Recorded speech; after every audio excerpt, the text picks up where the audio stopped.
instrumental in the design and layout of this track and also helping promote it. He's done a terrific job and spent a lot of his own time doing so. Mark Scaife, I'm sure you'll be one of the first to buy one of those Russell Ingall prints, mate. Well, we're going to call him Green Car Man this weekend, don't we? We just changed his colours. That's true. We've got to re-educate your son. But now, listen, fantastic event. You're very happy with it? Oh, look, certainly. It's just, I mean, it's going to be one of those Adelaide events. There's a huge amount of people here. The atmosphere is fantastic. And it's one of those street circuits, Billy, that's very demanding and very challenging and not very forgiving. So, I mean, it should be good for everybody. Well, only 3 drivers in the top 15 bettered their Friday time, which is indicative of how easy this track is to catch you out. Oh, no doubt. I mean, in qualifying yesterday, I give the fence a hit. And my lap, I suppose, was a bit conservative, but it's a very easy place to make a little mistake, and as soon as you do that, you're over and out. Now, how demanding has it been so far, mate? You've had top 15 shootout, then you've got a race to come, and then 2 races tomorrow. Look, I think tomorrow will be one of the heaviest days in our itinerary for the year, because when you think that you've got to do a 25-lap reverse grid, then a 50-lap final, it's going to be really tough. I mean, I think tomorrow's race day will probably be the hardest of the year. Now, I know it's a very even contest, and quite often only a second separates the top 12 or 13 drivers, but are you surprised at some of the guys that were not in the top 15, and also the fact that Toddy Kelly was so far up? Oh, look, Todd's done a great job, obviously, but, you know, guys like Russell Ingall and Jason Bargwanna and stuff not to be in there, or Neil Crompton, is a bit weird. But at the same time, it's such a weird little circuit that it's hard to have a gauge on it. I mean, when you asked me a week ago who was going to win this weekend, there's probably 15 guys. So, I mean, we'll just have to suck it and see. There's no plan. Well, best of luck, mate. I know the racing will be totally different again, and thanks for your time. No problem. Thanks, Billy. Mark Scaife, surprisingly not on the front row, but there's a lot to come still this weekend. Right now, the man who is on pole, Garth Tander. Well, there's no doubt about it. Garth Tander loves those high-pressure single-car qualifying shootouts. What a fantastic effort. A brilliant lap. Yeah, it wasn't too bad. I've made a few small mistakes. Probably could have been a little bit better, but, you know, happy with that.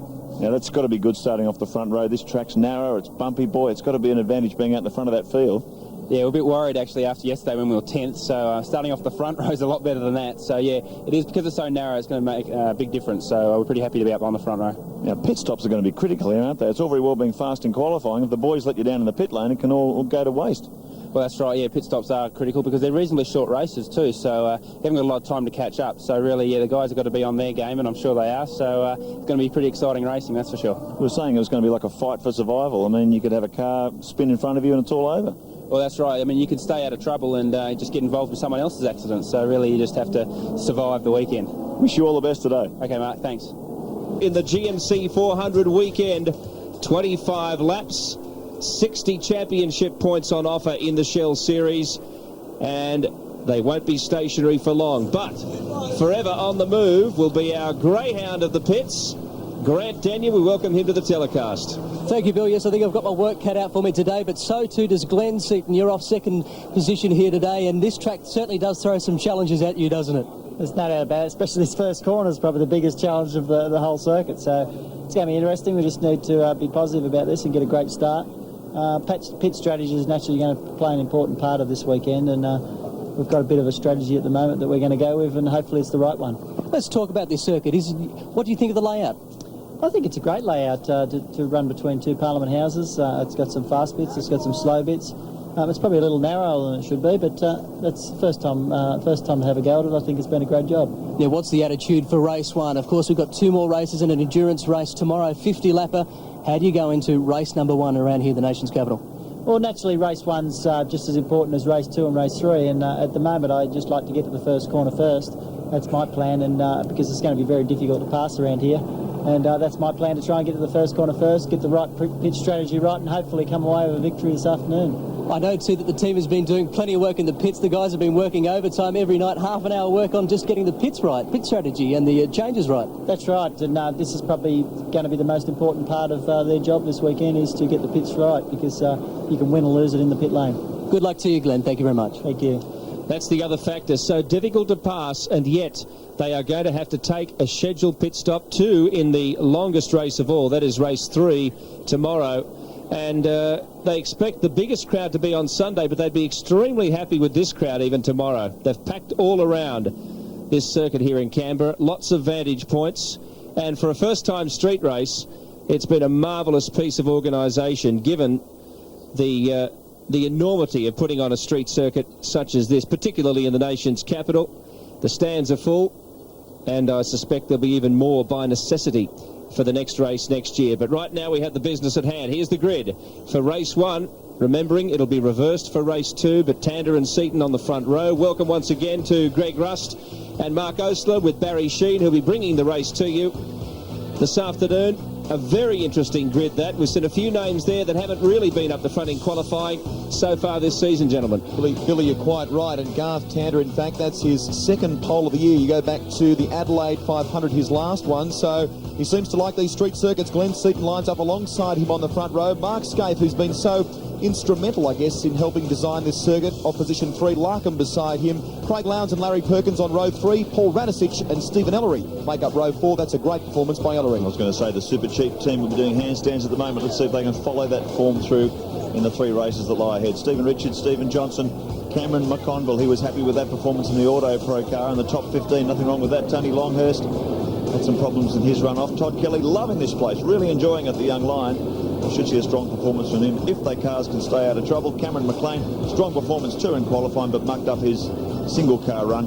He'll start back in 15. Jason Bargwanna, not nearly as quick as his teammate around the streets of Canberra. Hopefully Bargs can improve as the weekend wears on. Capacity field here, 32 cars. Paul Wheel from position 17. Russell Ingall a long way back when you compare that to team boss Larry Perkins. Paul Morris and Neil Crompton on row 10. Mark Poole, Rodney Forbes on row 11. From positions 23 and 24, it's Craig Baird and Dougal McDougall. Yeah, Baird's been a bit of a disappointment this weekend to the performance of Longhurst. Brad Jones, 25th. Anthony Trapp, 26th. Thomas Mazera, who'll be joining Brad Jones at Bathurst, incidentally. He starts out at 27. Steve Reed, Mick Donoghue, Trevor Ashby, John Faulkner way back there on 31, and John Bow. All sorts of dramas with the officials earlier in the day. We'll get to that a bit later on. He'll start off the back of the grid. Slight hold up on the grid here, little delay in the start, so we'll go back down there now where Grant Denyer is wandering through this very, very talented lineup of drivers. Well, Mark Larkham was set a blistering pace yesterday. He was fastest until the top 15 shootout. Now he's found himself 4th position on the grid. Mark, you got your work cut out for you. This is a very tight track and hard to pass. It is, yeah, not a bad position here. I've had a chat to Cito. I said, make sure you don't do one of your classic Cito starts. But I look here, I mean, it doesn't matter if he does, there's really nowhere to go. It's going to be very tight for this first lap. Do you think the pit strategy will play a big part in this race? Absolutely, but this has been the hardest race ever to develop a strategy because of the unknown of the passing. Thank you very much, Mark. Mark Larkham there, one of the many drivers who've gone into this race with really no clear idea as to how they'd approach the entire event. That is the 3 different races, reverse grid for the second. Now they've had a good look at the track. They can work out how they're going to drive it, but as Larko pointed out, when they make their pit stops will be crucial. Some teams traditionally have been better at that than others. We'll find out very soon. We'll take a break now. We'll be back with racing in the GMC 400. On Bow, we're carrying our Be Clear and Simple onboard camera. He's had a terrible run this morning. An alleged technical infringement on the Caterpillar Ford. There was a lot of debate, a lot of argument over that, but Bow, the result is he's had to go to the back of the field. Brad Jones will be carrying our cameras too. Glenn Seaton in the FTR Falcon. Always get some great shots of Glenn. The Ford Livet in-car camera. One of the few, probably the only remaining driver to use an open face helmet today, so he provides us some great shots. There's Russell Ingall carrying our Walker in-car. A long way back, Russell, and with a lot of work to do in the second of the Castrol Commodores. And that's a marvellous shot. A grid full of V8 Supercars. Here's your Ford race analysis. Yeah, 25 laps the distance, 97.5, just under 100 k's total distance, 32 starters, and the pit window is a compulsory tyre stop in this race, and the teams can pit between lap 2 and lap 17. Now, there's a lot of photographers gathering down at turn 1, which makes me wonder. I think that's what's going to happen. War is about to be waged on the streets of the nation's capital, an invasion of V8 Supercars as we get set for the GMC 400. We are underway, a marvellous start by Seaton. He runs parallel with Tander up to turn 1 for the first time. No contact between any of them, and Tander settles into the lead, forcing Seaton wide. Oh, it's a parking lot back there. Look up the inside here. That's Cameron McLean and Todd Kelly. Oh, dear me. That's so tight first corner. To the point where the second of the Optus Commodores came to a virtual standstill, Barry, at the very back of the pack. Looks like Thomas Mazera, from what we're being told from pit lane, may have sustained some damage to the Densitron Commodore. They file through the exit of Queen Victoria Terrace for the first time. You look at the front, the Todd Kelly's car. He'd be lucky there if he hasn't damaged the radiator. You see Ingle up the inside there. Oh, look at this. Look, somebody's straight on there. Craig Lowndes up the inside of the Mitre 10 Ford, making moves, trying to get track position on this critical opening lap as these big thundering V8 Supercars settle into position. This 25-lap contest. There's Cameron McConville. Oh, dear.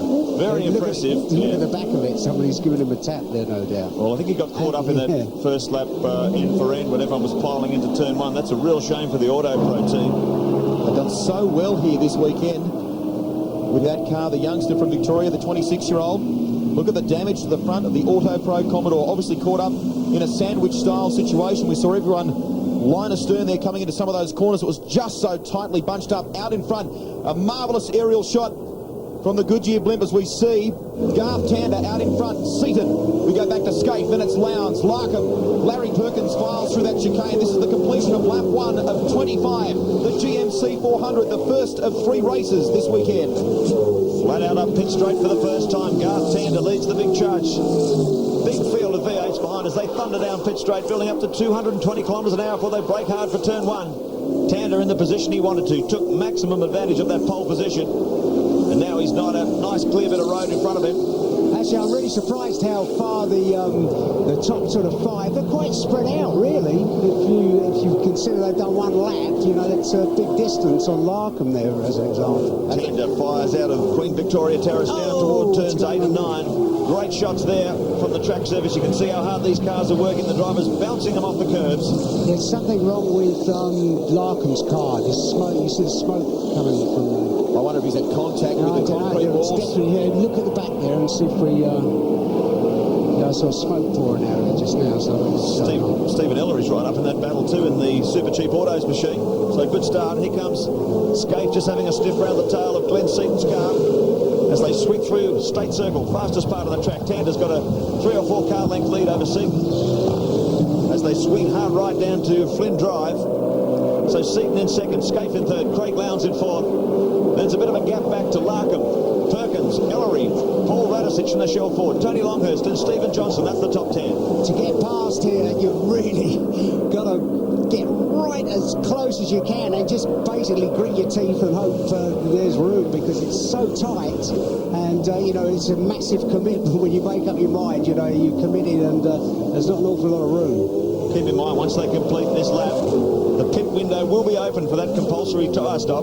It's going to be very interesting to see what teams do here, whether they try and get this stop out of the way as soon as possible, or some will leave it late. Really could determine who wins this motor race. And keep in mind too, the pit crews are going to be under an enormous amount of pressure to get it right. Tander continues to lead the field and has a couple of car lengths on second place. Seaton and Skate. Look at them coming through there again. Barry concerned about Mark Larkham's Mitre 10 Ford as they file through turn 1. Now we've got a couple... Russell. Yep. Now let's have a listen here as Russell files in for his pit stop.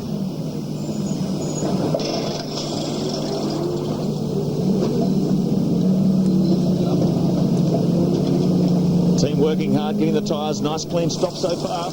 Yeah, we were going to hear from Russell, but we obviously got a bit of radio trouble there. No, it's a pretty good stop. Oh, JB. Brad Denyer is on the spot.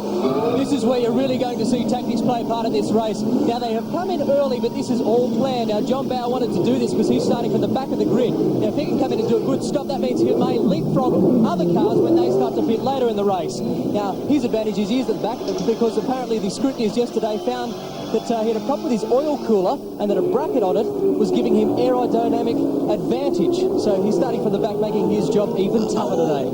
Someone got off there. I'm not sure that might have been the Auto Pro Commodore, yeah. It looked like it. Just on that too, while we were in pit lane there, you could see a couple of other drivers taking advantage of that stop while Grant was covering the action from John Bauer. This is another one. Craig Baird, another to stop early, so possibly Stone Brothers Racing going for an early pit stop option. Russell Ingle was in. We hear that Brad Jones is in trouble too down in pit lane. Apparently there's some damage to the Aussie Mail Ford, so it's all happening here. Canberra, the streets have erupted. There's the Aussie Mail car. You can see the damage. Trying to get that bonnet back down. I'm not sure if he got caught in the first lap tangle. Brad Denyer. Yeah, Brad Jones has come in because of that first lap melee. It certainly was a tough first lap out there. Brad Jones is bearing the battle scars. He's done his front spoiler, and apparently he also slashed a rear tyre, so they've got to change that too. Ford and another two Holdens. Tander, Seaton, Scape and Lowndes. They are your top four. Mark Larkham completes the top five in the early stages of the GMC 400. Battle scars are plenty. Stephen Richards, we understand, is coming to pit lane in the second of the Kmart Racing Commodores. Now look at Scape trying to have a go at Seaton as they run down towards Kings Avenue on the end of Queen Victoria Terrace. So Seaton now is being hounded by both the Mobile Holden Racing Team Commodores. To the top left of your screen there, you can see the Aussie Mail team continuing to work on Brad Jones Falcon for the action. Lowndes sitting in behind his teammate Scape. They're trying to apply plenty of pressure to Glenn Seaton and see if he'll crack under the strain. Seaton tremendously experienced as he leads the Holden Racing Team Commodores. Rouse State Circle once again, braking hard for turn 11. Just out past the Chinese embassy, they get hard on the gas, trying to chase Garth Tander. The gap out to 2 seconds now. The Valvoline Cummins driver on top on the streets of Canberra. Pole position, man, and now he's leading this first race. Look at that shot out the back. Canberra shows you the way. Escape with the lights ablaze, monsters the curves. He is using all of the road. If you look how close... Oh, yes! Well, we think yes. Yeah, what a brilliant move. Wow. Now, that's the kind of commitment you need. You know, he just made up his mind, and that was a very, very good move. Fastest lap, meanwhile, Garth Tander, a 1:46.16. That's about 2 Craig Lowndes has got a problem, Mark. I'm sorry to come across you there. It looks like he's slowing down or possibly coming in for his stop. Now we've got a safety car on the track. Yellows out. Wave yellows. When it's waved, it means that there's something a bit serious going on somewhere. Craig's read that very early, obviously. Probably wreckage all over the track, and it's what they forecast. It's the safety car. 32 V8 monsters hammering around this circuit. Oh, it's Cameron McConville obviously trying to limp around, but the car hasn't made it. That's just coming out of turn 2. So they will line up behind the Walker safety car. Now, for those of you that may have just joined us, we should clarify this for you. During the course of this race, we can have up to a total of 5 laps behind the safety car, and they will add those first 5 laps to the total. And that can happen. We might have 2 laps behind the safety car and others coming, for example. Now, let's take a look at this here. Look at this. That's a very, very good move. It's a move. Scafey's got her in there, and really, you know, that's 10 out of 10 for that, Scafey. Really good job. Cutting it fine. Yeah, well, you've got it. There isn't any room, Mark, is there, really? You know, and you've got to... That was a good move. Seaton did the right thing too there. He gave him racing room. He probably could have squeezed him up on the curb. And what do? You take both of you out, or you squash your mudguard onto the tyre of both of you, and two people out. Yeah. Well, plenty of action in the early stages of race 1 of the GMC 400 here in Canberra. Tander leads the way now behind the safety car. From Scape, Seaton, Lowndes, Larkham, Larry Perkins hanging on to 6th place, but he's under siege from Steve Ellery and Paul Radisich. We go further back, Longhurst, Johnson, Todd Kelly, Rodney Forbes, Morris, Murphy, Barguana and Stephen Richards. That's how they are at the moment. Stay with us, more right after this.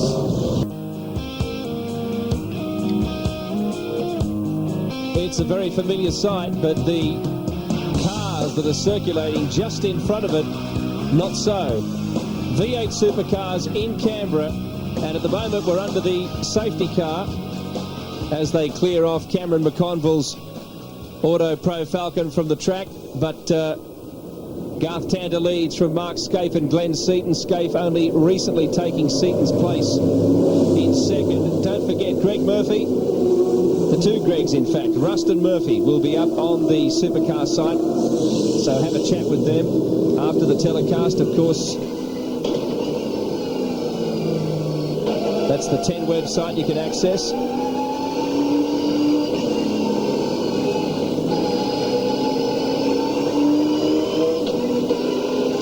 On board with Glenn Seaton.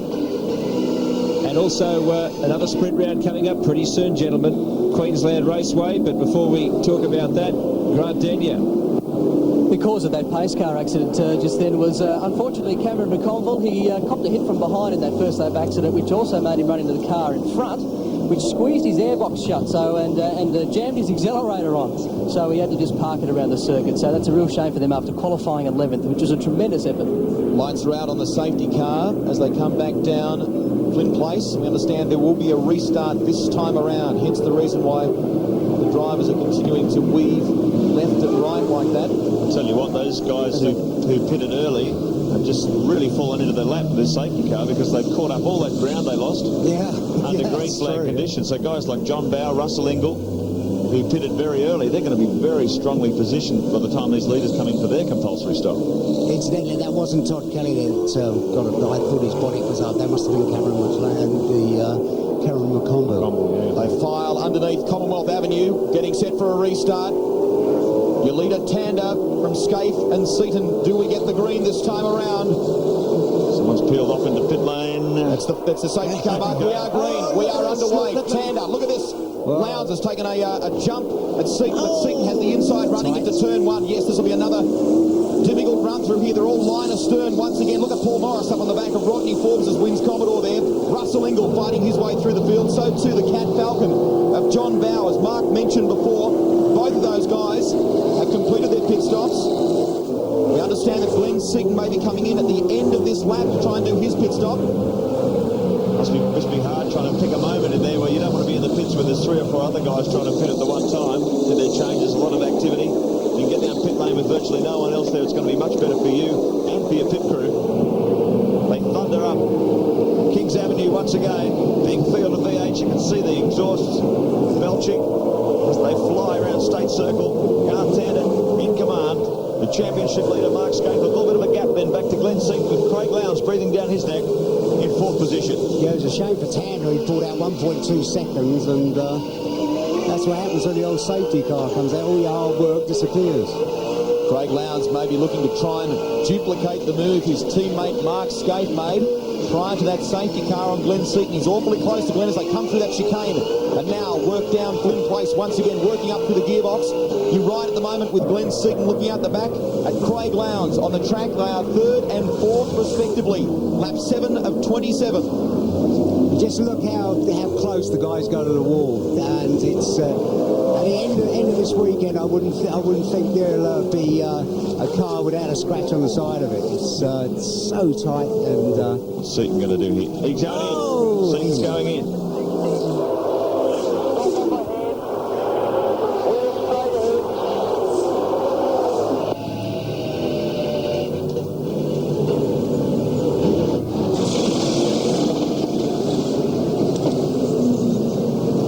Pit stop rules here. They are doing a tyre stop. For those that don't want to change tyres, you must take the tyres off, put them completely on the ground, and then bolt them back onto the car. Grant Denyer. That was a fantastic stop, and that's what these guys have been practicing for. They've got brand new rattle guns, which spin faster than the rest of the fields. So they reckon they've knocked 3 seconds off their pit stops, and as you know, a second in the pits could be a position on the track. Well, there's a lot of incentive there for those guys too, Grant, because there's a bit of a cash bonus for the fastest members of the FTR team as far as tyre changing is concerned. Up front, though, looks as though Tander is under siege. 2.5 seconds the gap that Scaife has over Craig Lowndes at the moment. This is the battle for the lead of the race and the championship. Just 12 points the difference between championship leader Mark Scaife and Garth Tander. Hasn't this guy come on strong? The 23-year-old from Western Australia.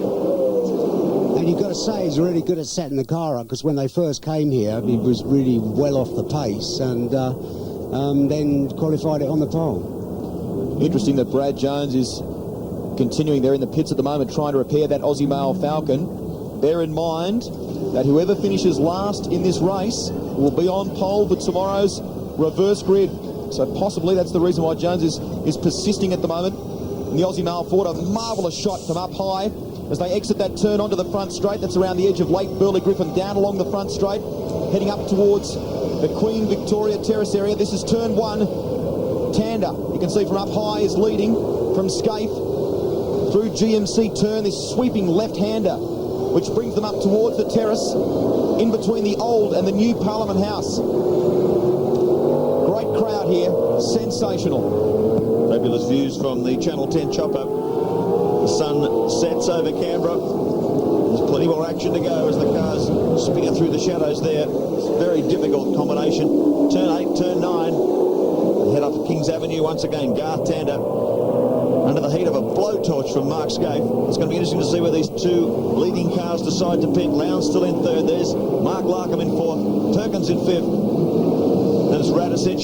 Stephen Ellery doing a fantastic job there in 7th position. Stephen Johnson, Todd Kelly, Rodney Forbes. And here comes John Bowe in the Caterpillar Ford, one of the early teams to pit. He'll be very well placed by the time the leaders come in for their compulsory stop. He sits right now in 20th position and working his way up from the back of the grid. So he's made up 12 spots and has pitted. So John Bowe, keep an eye on him in the Caterpillar Ford. Up in front, Tander continues to lead the way from Scaife, who has the lights on, possibly trying to out-psych Tander in some way. But Tander resisted the pressure beautifully in Darwin, and he will not relinquish this lead easily. Just been looking at the lap time of Seaton since he got out in his first clean flying lap. It cost him about... Look at this, Donohoe. Look at this, Donohoe. Whoa. It looked as though Mark Scaife may have been considering a pit stop then as well. We'll try and have a closer look at that for you as Donohoe limps into the pits in the Ultra-Tune TDK Commodore. Scaife has remained out there. So he didn't peel in. It looked as though he was considering it when he made his way onto the front straight.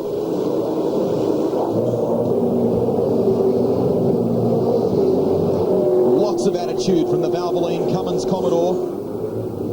Through Queen Victoria Terrace. It's a great shot there as they flash by us. You can see the sort of speeds they're doing. There's a real crown in the road there and they tend to roll right across it. Plenty of attitude.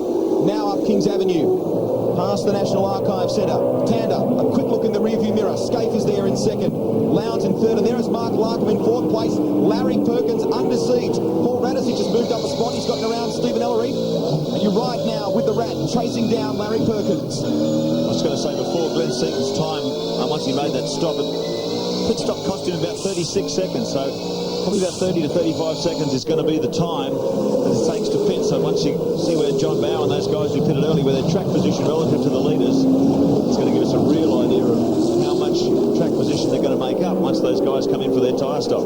You see, it's terrible when the guy's driving out of the shadow into the sun, and the sun is really very, very low now. So it's you see it lights up their faces. It's not a nice thing. What about that shot we had before, Bass? They came through the state circle right down the middle of our in-car camera. So that's the sort of view that drivers would be having. Sunlight very much in their eyes. Here is the 6-time Bathurst winner, Larry Perkins, 50 years of age, being chased down by Paul Radicic. Took his first Shell Championship race win at Eastern Creek 2 rounds ago. This weekend, of course, is far from over. More racing tomorrow, but even further ahead. As we look at a pass here, Radicic going round Perkins. Great move, Paul Radicic. Relatively quick all weekend. And now has taken charge. Next round, Queensland Raceway. More sprint action, but we're in the thick of it right here in the GMC 400 in Canberra. Oh, Craig Baird. That is Craig Baird on the entry to pit lane. Can you believe that? Whoa. How on earth has that happened? I don't know. Well, unless he's collided with another car, or he may have been going in to go for his compulsory tyre change, and there was some sort of mix-up there, but that is a big hit. That's a major. Those cars are doing 150, 160 kilometres an hour coming out of that turn, and he looks like he's gone head-on into that concrete. You can see Craig there moving around inside the cockpit of the Perdsec Ford. He's okay by the looks of things, but that car's sustained a lot of damage. What a rotten weekend it has been for the 29-year-old Kiwi. Yep, it's been very disappointing. He was expecting to do much better than this on the streets of Canberra, considering that he's had to learn his way around all the tracks before. Let's have a look on the replay, Baz. There's John Bowe. Oh, no! Look at that. It's a touch from Collision the back. between... And wallop. Oh, dear me. Collision between the Cat Ford and the Pertec Falcon. Proof once again that these tight streets of Canberra, there is just no margin for error. Well, it'll be interesting to see what the stewards judge on that. Baird could have just been getting off the gas going into pit lane, and Bowe's been caught surprised by the fact that he was losing all that speed. We've got safety car back on the track. Yep. Yeah, I could... if we could get another look at that, I kind of agree with you, Mark. That could be a good reason for it. Yeah, I think he was probably in two minds, and Bowe's been right up behind him. I Craig's got off the gas, and John's driven into the back of him. Wow, what a terrible weekend. But I was saying Craig Baird was expected to do much better at Canberra. He didn't have to worry about not knowing the local tracks. But it has not been a weekend for him. Grant Denyer. Craig Baird, nasty accident. What happened? We're intending to come into the pits, and then JB just hit the back of the car, turned it round, put it straight in the wall. You okay? Yeah, no worries. The car's a little bent, but I'm fine. What about the damage of the car? Do you think it's too early to assess? Will you be back tomorrow for tomorrow's 2 races? Yeah, it didn't hit the wall that hard, so you know, until the boys have a look at it, I don't know. But no, JB's been hitting the back of people all year, so he's finally put one in the wall decently. Hard luck, Craig. Well, Yeah, I think that's a little unkind. Right, let's have a look here now. Watch the back.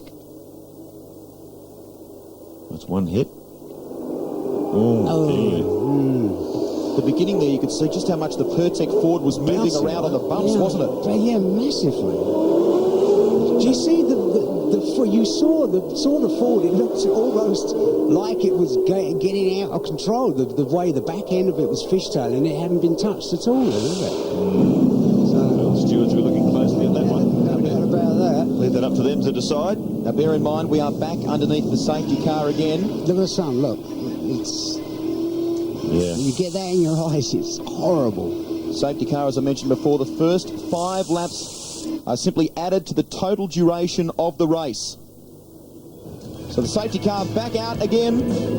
Garth Tander and Mark Skate, 1 and 2 on the road from Lowndes and Larkham. Radisich, Perkins, Stephen Ellery and Steve Johnson doing a great job in the second of the Shell Helix Fords. Then it's Kelly, Forbes, Greg Murphy, Jason Bargwanna, Stephen Richards in 13th position, McLean up to 14th, Russell Ingall 15th and Paul Wheel rounds out your top 16. Will continue through the field for you. McDougall, John Bowe moved from the back of the grid at the beginning of this race, has done his pit stop, now up to 18th position. Neil Crompton remains virtually where he started, just outside the top 20. Reed and Track 22nd and 23rd. Trevor Ashby 24th position at the moment in the second of the Optus Commodores. Seaton, Morris, Longhurst, Baird of course involved in that big crash. Donaher and Jones at the back of the field.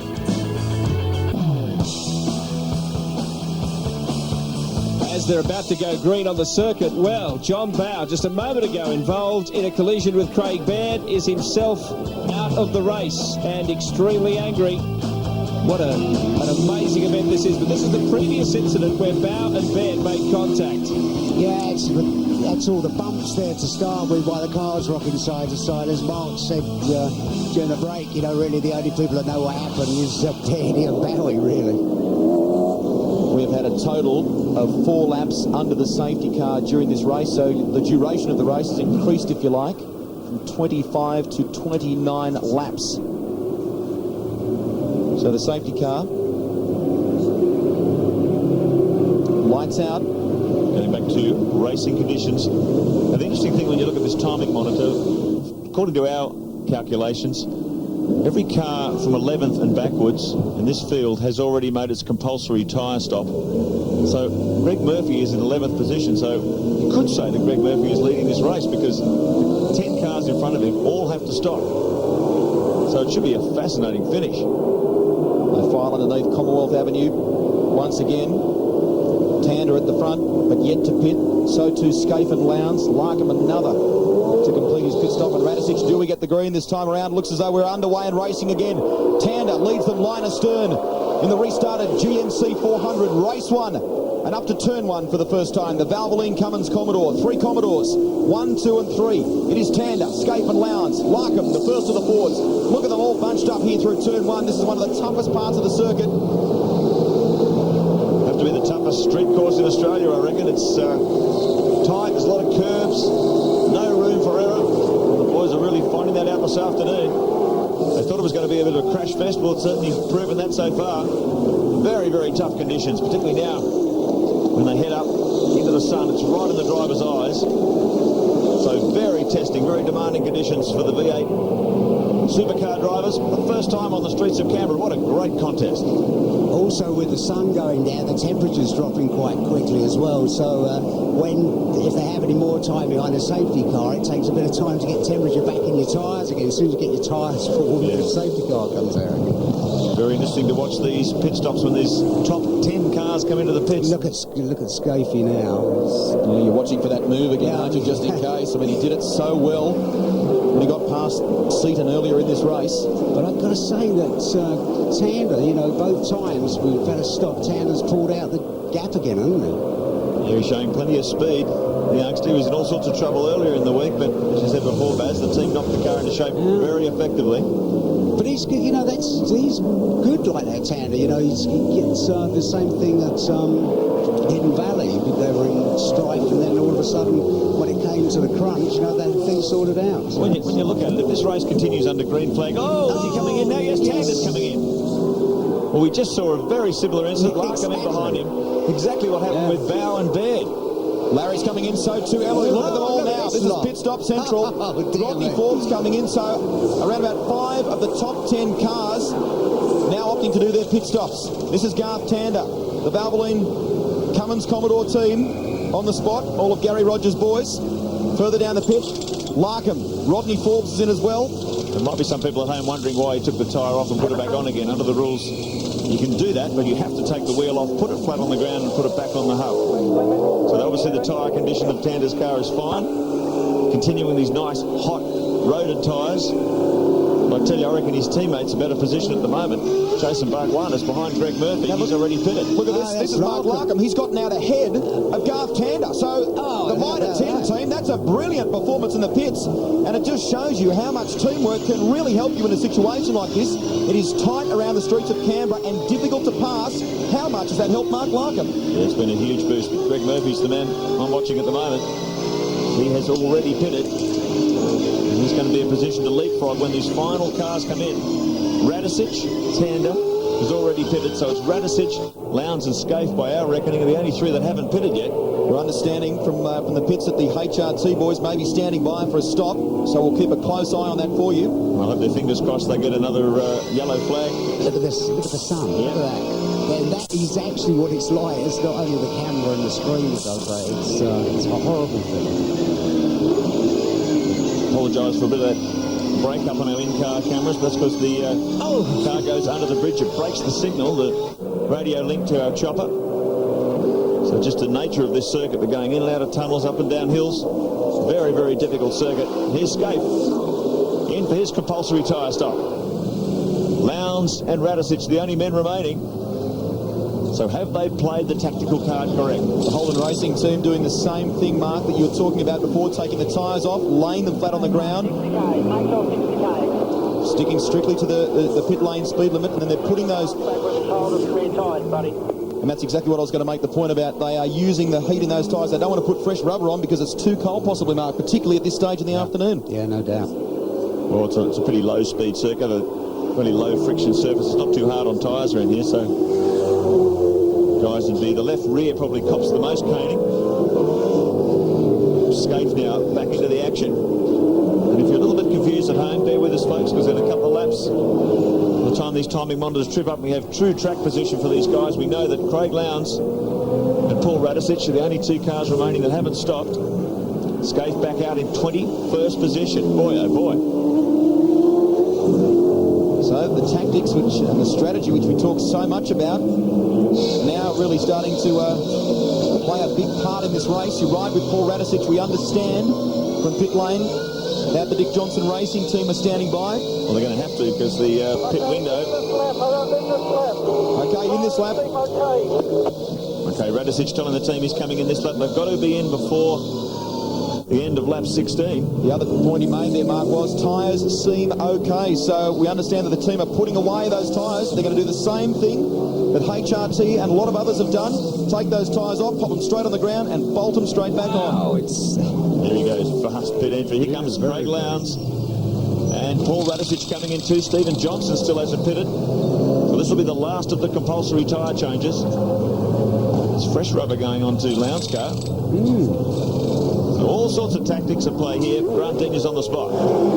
Craig Lowndes came in super hot in here. He wants a quick stop. He came in here, locked it all up, sideways into pit lane, and they changed all 4 tyres here. So different to what Scaife is doing, but a sensational stop here by the HRT guys. Well, I've just heard there's a stop-go penalty too for Mick Donoghue, car 50, the TDK Ultra-Tune machine. So all sorts of drama up and down pit lane. Radicic back into the action. Do you know, Tander's stop was 5 seconds slower than Seaton's. I thought Tander's stop seemed like he was in there forever. Now, Stephen Johnson will inherit the lead, all but briefly. I think he is yet to do his pit stop as well. And look where Greg Murphy is placed at the moment. Fourth on the road in the Kmart Commodore. And look who's behind Murphy. Jason Bargwanna is splitting the Kmart duo. It's Greg Murphy, Jason Bargwanna, Stephen Richards, McLean.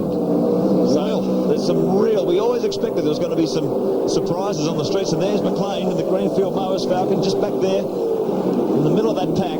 Russell Ingall's there too, Mark. What a rotten weekend he has had so far, and yet come the race, all falling into place. Played the right card coming into pit early. And what these teams that have come in and pitted late, they'll be just crossing their fingers for another safety car period so they can bunch this field up, and they'll close down all the track position they've lost as a result of pitting under green. Possibly Stephen Johnson may pit this time around. Just a reminder, if you're wondering home why the cars aren't pitting under a safety car, you are no longer allowed to do that. The pits are closed. Here comes Stephen Johnson. This will be the last of the cars to make his compulsory stop. The team talking to Steve, take it slow, take it slow. If you speed down pit lane these days, you get a stop-go penalty. It's a very expensive mistake to make. Once this stop has been completed, folks, we will recap the positions for you so you know exactly where everybody stands. Dick Johnson Racing boys on the spot. They are going for fresh rubber by the looks of things. They have elected with this car not to put the warmer rubber back on. Well, that's an interesting choice. Our new race leader is Greg Murphy. That was well picked. Jason Bargwanna in second position. Stephen Richards in third. Cameron McLean will be in fourth. Russell Ingall will be in fifth. Wow, what a fight. Look at Paul Wheel in the K&J thermal machine. This will be his best performance so far if he can bring this one home. He's in seventh. Dougal McDougall in eighth. Mark Poole, John Faulkner. Look at the variety in that top 10. Quite unbelievable. Neil Crompton as well is in 11th position in the second of the Ford Tickford Racing Falcons. He started outside the top 20. So what a change of circumstances in this race, and this team has read it beautifully. There's Bargwanna, the meat and the Kmart sandwich. Cameron McLean, he has had an absolutely shocking season, the Queenslander, but he says he loves these street circuits. He's been rubbing his hands together, waiting to get down here for weeks because he thought he'd perform strongly. Well, he's certainly proving that now. He's in fourth position. But I tell you, he was Houdini in the qualifying thing, and the top 15 shootout. Just keeping it off the wall. He missed.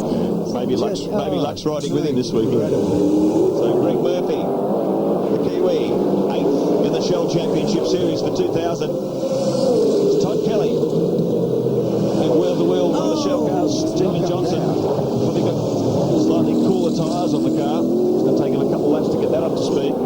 I was watching Stephen Johnson's car. It doesn't handle anywhere near like Radish's thing does. It must be set up really very, very differently. It just seems all over the show. We'll recap them for you, folks. Murphy is your leader from Jason Bargwanna. Stephen Richards in the second of the Kmart Commodores. We have two Kmart Commodores in the top three. That is fantastic. McLean up to fourth, our reigning privateers champion. Russell Ingall fifth. Paul Wheel in the K&J Radiators Falcon is up to sixth. Dougal McDougall in the Pepsi Commodore 7th, Mark Poole in the John Deere Commodore 8th, John Faulkner 9th, and Neil Crompton completes the top 10. Well, this is a very important day for Russell Ingall when you consider the 4 cars ahead of him on the track really aren't in strong contention for the championship at the moment. Ingall now 5th, fighting his way back in the points. There he is, just out of shot.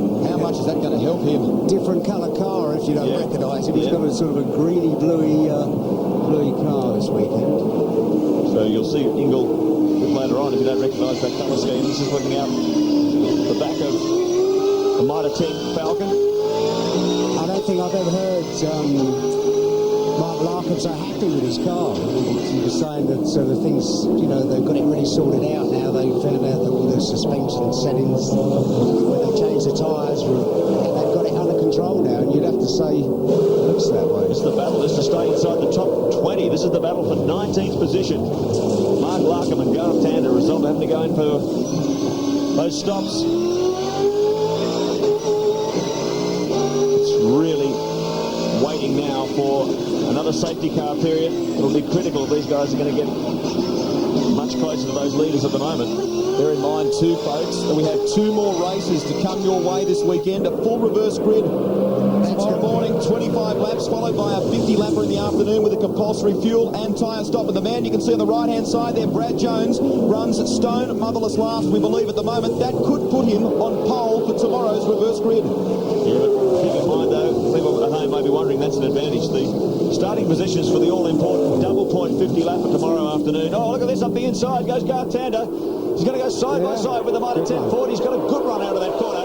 He'll lead down toward turn 1. Yeah, looks like Larky's thing slowed drastically. What I was going to say, though, the starting grid for the all-important double point final race is determined by your finishing position or your results from race 1 and race 2. Though the incentive there is you've got to do as well as you possibly can in both of these two 25-lappers.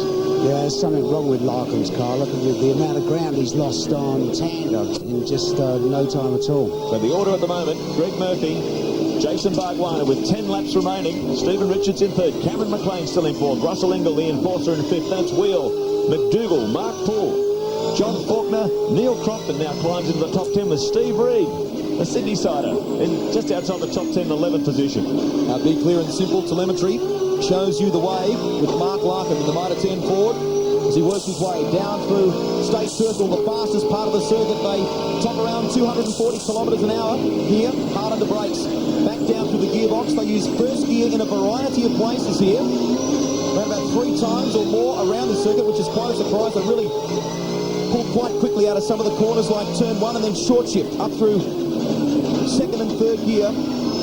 Larkin now, you can see the sunlight in his eyes. Through that roundabout, down along through Flynn Place, up again through the gearbox. This will bring him down to this temporary chicane that's been made for them, where we saw Mark Skate overtake Glenn Seaton before. Into the right-hander. They tend to climb the curves here and get up onto 2. Oh, spin! That's Tony Longhurst. Tony Longhurst, how lucky. Oh, dear me.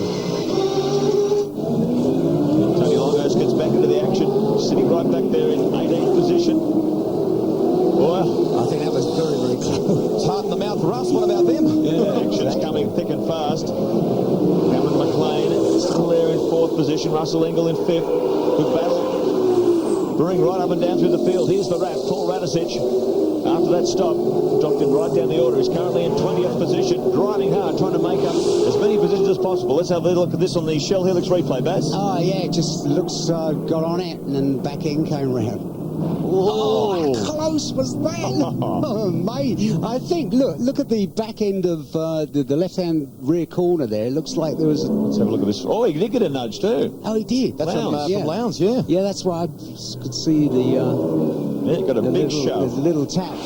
I thought he initially locked it up, but it was definitely at... so the two Red Barons on the march, trying to make up as many positions as possible before this race finishes. We'll check them out for you, folks. Greg Murphy leads the way in the Kmart Racing Commodore from Jason Bargwanna. He did well at Adelaide and looks like doing well again here on the streets of Canberra. Stephen Richards third, McLean fourth, Russell Ingall, that is much needed valuable points in fifth. Crompton, Faulkner, Reed, Ashby, Seaton, Morris, Tratt and Lowndes take you back to the top 16. Back with more in a moment. We're still racing 1 of 3 in the GMC 400, and the story of this first race, and we said at the top of the program that no one was really certain how their driving skills and strategies would pay off here on the streets of Canberra, but the early drivers to pit are really reaping the benefits here in the latter stages of this event. Greg Murphy from Jason Bargwanna and Stephen Richards, Cameron McLean and Russell Ingall make up the top 5, but Paul Wheeler, Dougal, McDougall and Mark Poole, great to see them in the top 8 with Crompton in 9th and Steve Reed, of course teammate of Trevor Ashby, 2 of the great privateers in this series. Steve Reed is in 10th. Look at this fantastic battle for second position. It involves Jason Bargwanna, it involves Stephen Richards, Cameron McLean and Russell Ingall, the enforcer, wearing that new Castrol wall paint only for this weekend. He'll go back to the traditional silver colours at the next round of the Shell Championship Series. And a new face, a new speed for Russell Ingall at Canberra. There he is up behind Cameron McLean. We're on board as he tries to track down the superbly performing Falcon of Cameron McLean. We haven't seen anything like this sort of speed from this car all year. And all of a sudden, when the gloves are off, on the tight and narrow streets with concrete walls either side, this Queenslander absolutely loves this place. What a Herculean fight back from McLean when you consider that he had that crash during the top 15 shootout this morning. So he has recovered very, very well. We should also pay credit to Gary Dumbrell's team, Kmart Racing. It seems as though when it comes to endurance mode, these guys are really, really switched on. Bathurst last year, Stephen Richards and Greg Murphy teamed up to win it. At the Adelaide 500, we saw a strong showing from them. Now we're here in Canberra. Very important weekend for Jason Bargwanna too. He's really been overshadowed by his teammate Garth Tander this year. The 28-year-old, he's a real fighter and a street fighter too. We saw an outstanding drive from Bargwanna in the Adelaide 500 when he hounded Mark Scape all the way through the spray there. Oh, and his own teammate as well, Garth Tander. He was just on a barnstorming run. Jason Bargwanna. If you've just joined us, folks, we are in the latter stages of race 1 of the GMC 400, an action-packed calendar coming your way this weekend here on the streets of Canberra. Greg Murphy leads the way from this man, Jason Bargwanna, tucked in behind him, Stephen Richards, Greg Murphy's teammate. Then it's McLean, the Queenslander, being hounded by Russell Ingall in the Castrol Commodore. We saw there the Aussie male Falcon limping its way around the circuit. That's Brad Jones, who at the moment is right at the back of the pack and probably looking good for tomorrow's reverse grid race. Impressive stuff from Cameron McLean, the 32-year-old Queenslander. He will team up with Dick Johnson Racing in the 2 endurance races later in the year. And this is a true indication of the man's talent. And it all comes together for him. He's right in the thick of this battle under maximum pressure from Russell Ingall in the Castrol Commodore. Former Australian sports sedan champion, Privateers champion in both Super Touring and V8 Supercars, had a very, very difficult this year. Finds himself back 26th in the points. And he's had a very, very tough season in this new AU Falcon. The sponsor Greenfield Mowers came on board back in the sports sedan days, but they used to sponsor, believe it or not, mower racing. So nowadays, they're backing Cameron McLean. As they come over the start-finish line once again, Russell is so close to the back of Cameron McLean's car. Under pressure, McLean locks the inside left. Russell Ingall lights ablaze in the Castrol Commodore, all over the back of him. The enforcer doing what he does best as we count down towards the finish of race 1 of the GMC 400 up through Queen Victoria Terrace, monstering the curves. Bargwanna second, Richards third, McLean fourth, and Russell Ingall all over the back. Russell looking for a move. He can't do it. McLean shuts the door. Down into the right-hander that brings you on to Kings Avenue. But Ingall is right there with him like a magnet. This is a very impressive stuff. Look at Ingall trying to get the power down. 600 horsepower. The road falls off camber, throws the tail of the car into the concrete wall. Ingall is driving very, very hard, but McLean is proving a match for the South Australian. Out of Kings Avenue, upstate circle, round the front of Parliament House. Sun blaring in their eyes. Look at that blinding sun rays through the helmets, and they brake hard at the end of State Circle for turn 11, up past the Chinese Embassy. Second gear, maybe first gear for some of them. Thundering down Flynn Drive, the order still. Greg Murphy, Jason Bargwanna, Stephen Richards. This is the battle for 4th position between Cameron McLean and Russell Ingall. 32 years of age, now based up on the Gold Coast. 18 Shell Championship starts, the best result of 7. But he was outstanding in the ex-Dick Johnson Racing Falcon last year in the Privateers division. Had a great season-long fight with Rodney Forbes, but ultimately prevailed. And the fact that Dick Johnson's taken him on board, I think, is a pretty good indication of his pedigree. It certainly is. We've got 5 laps remaining in this one. Can Russell Ingall find his way past the Greenfield Mowers Ford? Cameron McLean will be making that as wide as a bulldozer at the moment. McLean inherited or purchased this car from Paul Wheel, the K&J Radiators outfit. This was their car from last year. And Cameron admits they've taken a bit of time to get used to the differences between the EL Falcon and the AU, but now starting to show the sort of nous that you would expect from this team. The Greenfield Mowers Ford being hounded by Ingall. They sweep through here nice and close to our camera and so close to the wall. Ingall out after McLean. How good are these points going to be too for the guys in front? Greg Murphy, Jason Bargwanna, Stephen Richards, Cameron McLean, all blokes who are a little bit further down in the points than they'd like to be. Murphy currently 8th, Jason Bargwanna 13th. Look at this, Russell down the inside. Russell, that's a nice move. He stuck right on the back bumper bar of McLean. Got a good run. Could have been a surrender too from Cameron. The way that car was sliding around, he might be out of tyres. He's really been giving it heaps. Look at the amount of ground that Russell Ingall now has put on McLean as they sweep through State Circle that time. Down Flynn Drive once once again. Very demanding territory for the V8 Supercars. Look at McLean. He's got a really puncture. He's got a puncture mark. Yep. For him to surrender like that, there must have been something wrong with the car. It was a flat tyre, and it is the left rear that cops the most work around this circuit. Well, that is rotten luck for the Queenslander. Just when things were looking so good, we are on the run home. Only a handful of laps left to go, and that's very costly for McLean. Yeah, well, he has put on an outstanding show, though. Haven't seen that sort of pace. He was very impressive in the opening Adelaide 500 race last year, and he finished 5th in one of the heats.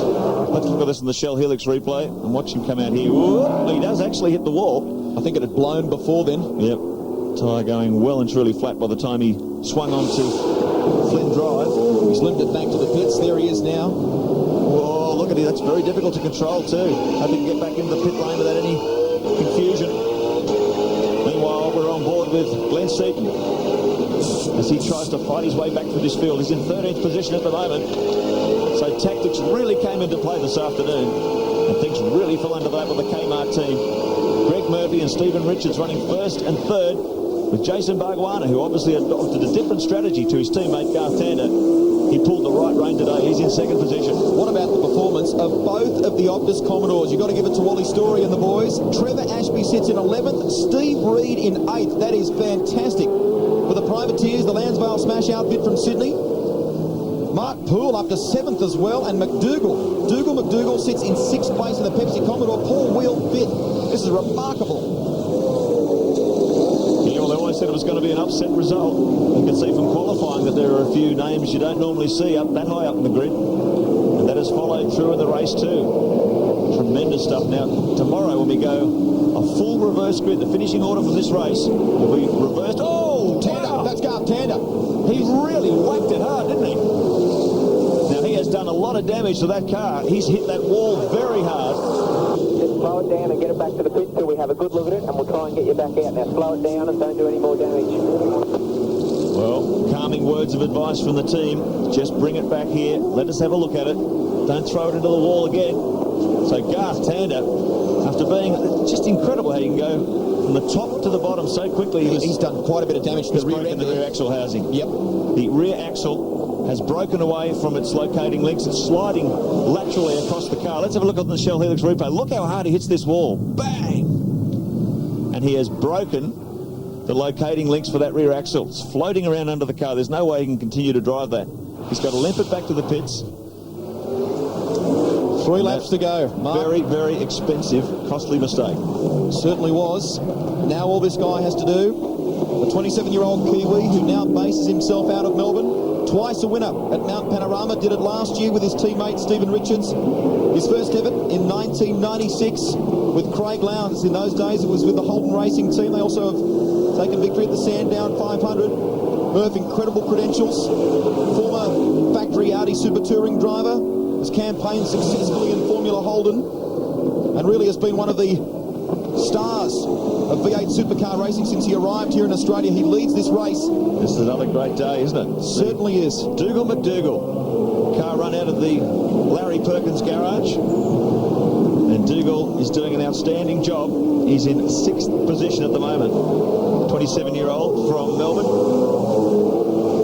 Multiple state karting champion, I should say, in his early days. He also won the Australian Formula Ford Festival back in 1994 and represented Australia in the Nations Cup. But he really has struggled in V8 Supercar to crack into that top 10. Well, he's right in the thick of it now. Right up there in 6th position. What an outstanding job. Fantastic, isn't it? I mean, you consider that massive rollover he had last year at Phillip Island. And the Pepsi Commodore driver is doing exceptionally well here today. So too Paul Wheel there. That is a marvellous effort for the young Queenslander. Look at the battle behind him. Here comes another. Mark Paul in the John Deere Commodore. He's got Steve Reed behind him and Neil Crompton fighting back from a difficult start to the race. Crompton finds himself in 9th position. Well, what a topsy-turvy race. Unbelievable.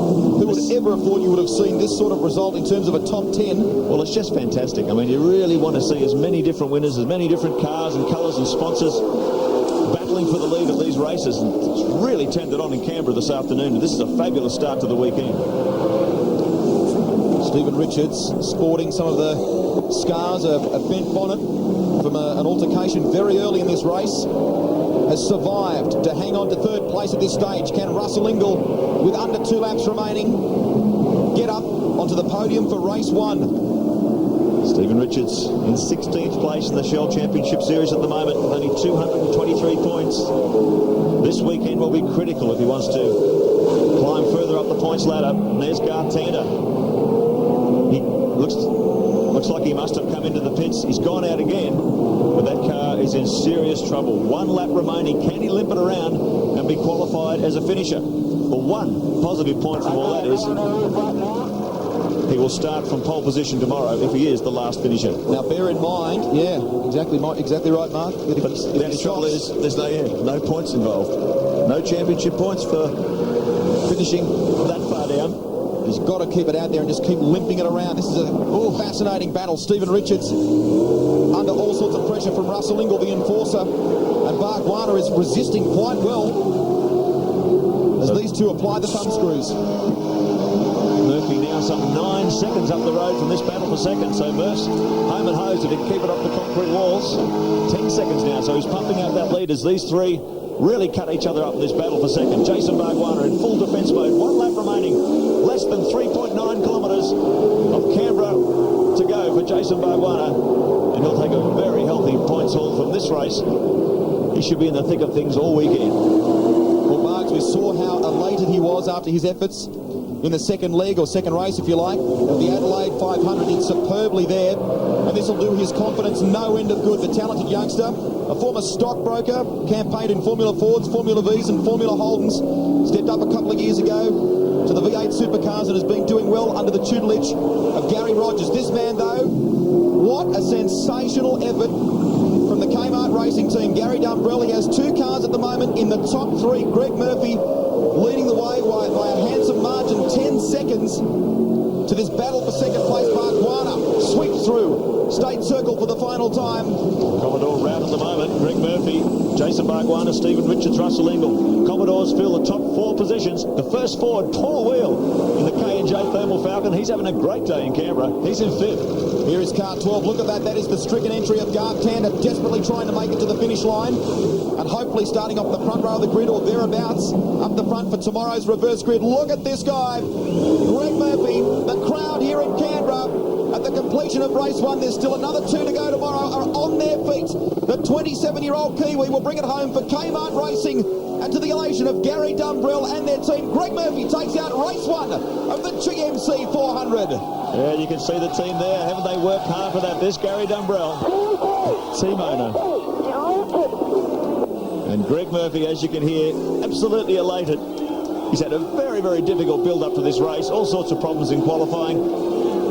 Mechanical drama slowing him down. Let's go down to Grant Denyer. Well, Gary Dumbrell, your first race win since Bathurst last year. This must feel good. Well, I've got to say, thanks to Kmart, Murph drove a fantastic race.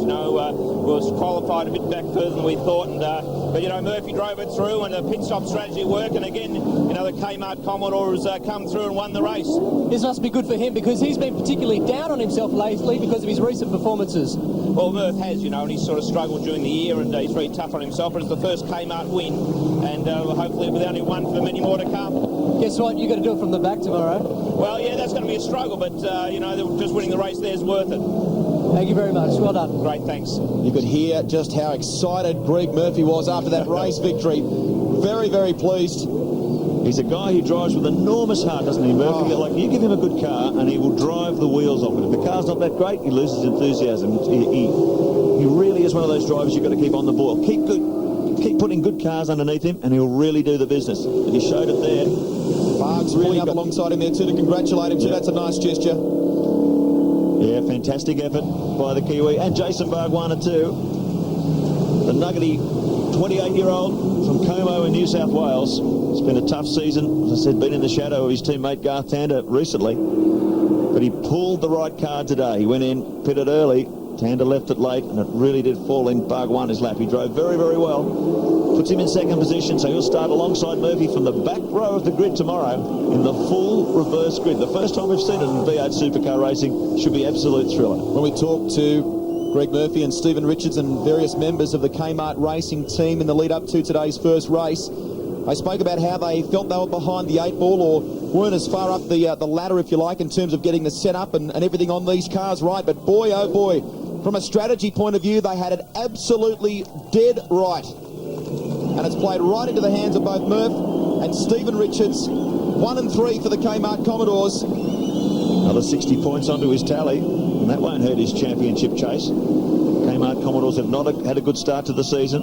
The cars have been very, very slow in qualifying. That's been the problem in the sprint races. The car just does not gain a lot of speed when they put fresh tyres on it, but in the Enduros, they are so strong. Greg Murphy, the winner. Jason Bargwanna, 9.7 seconds down the road, so that was a dominant win for Murph. No more caution flag periods in that run to the flag. Stephen Richards third. Russell Engel, strong performance from the Enforcer in fourth. Paul Wheel, the first of the Fords, and look at that. Holden's all the way through that top 8.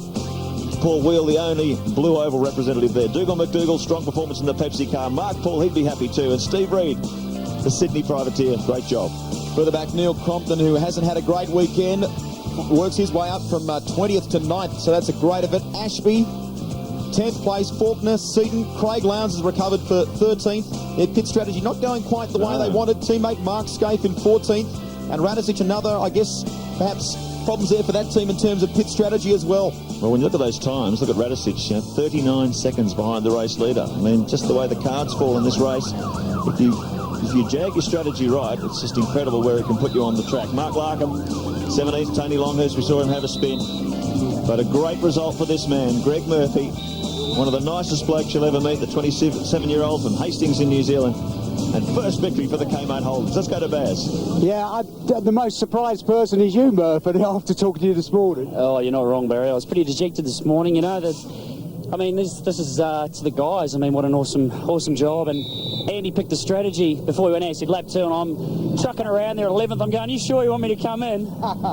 Man, he picked it right. I can't believe it, mate. It's just blowing me away. I mean, yesterday we did 7 laps practice before qualifying, and we were struggling. So, awesome call on the pit stops by the boys, and there you go. Happy chappy now. Now we start from the back. What's going on there? Right. Well done, Greg. Cheers. Well, Greg Murphy will go now into the history books. His name is etched in the motorsport records as the first ever winner of a V8 supercar race around the streets of the nation's capital. Back in a moment. And there's no doubt the street circuit looks good, and V8 supercar racing looks good with the remarkable sets of results that we've seen here this weekend. The pit stop strategies today, we saw that the earliest cars in were doing, generally speaking, the best at the end of the race. So will we see a flood of cars coming in early in that window tomorrow, Barry? What do you think? Oh, I think it's going to be like Piccadilly Circus. They're obviously going to come in the first 4 or 5 laps, because that's the guys that pick the strategy. You know, I spoke to Engel this morning. He said we're coming in after 2 laps. Are you sure that's the right thing to do? So I don't know. We'll soon find out. But it was, wasn't it? Of course, there's been a lot of drama here today all round, and Sports Tonight with Matthew White will bring you all the... Day 2 in the capital. More blue sky, more crowded fences and grandstands. Thousands of smiling faces. The only thing that's unpredictable at the GMC 400 is the racing.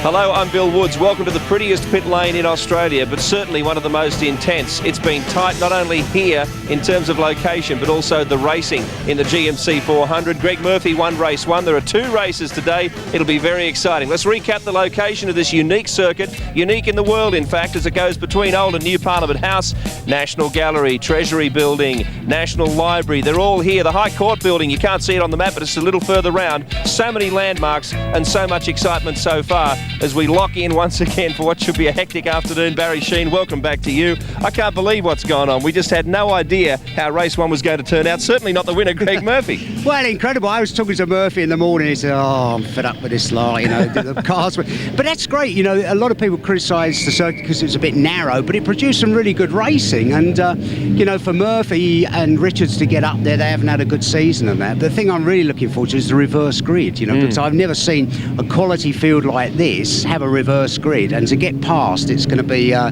bit of carnage, I think.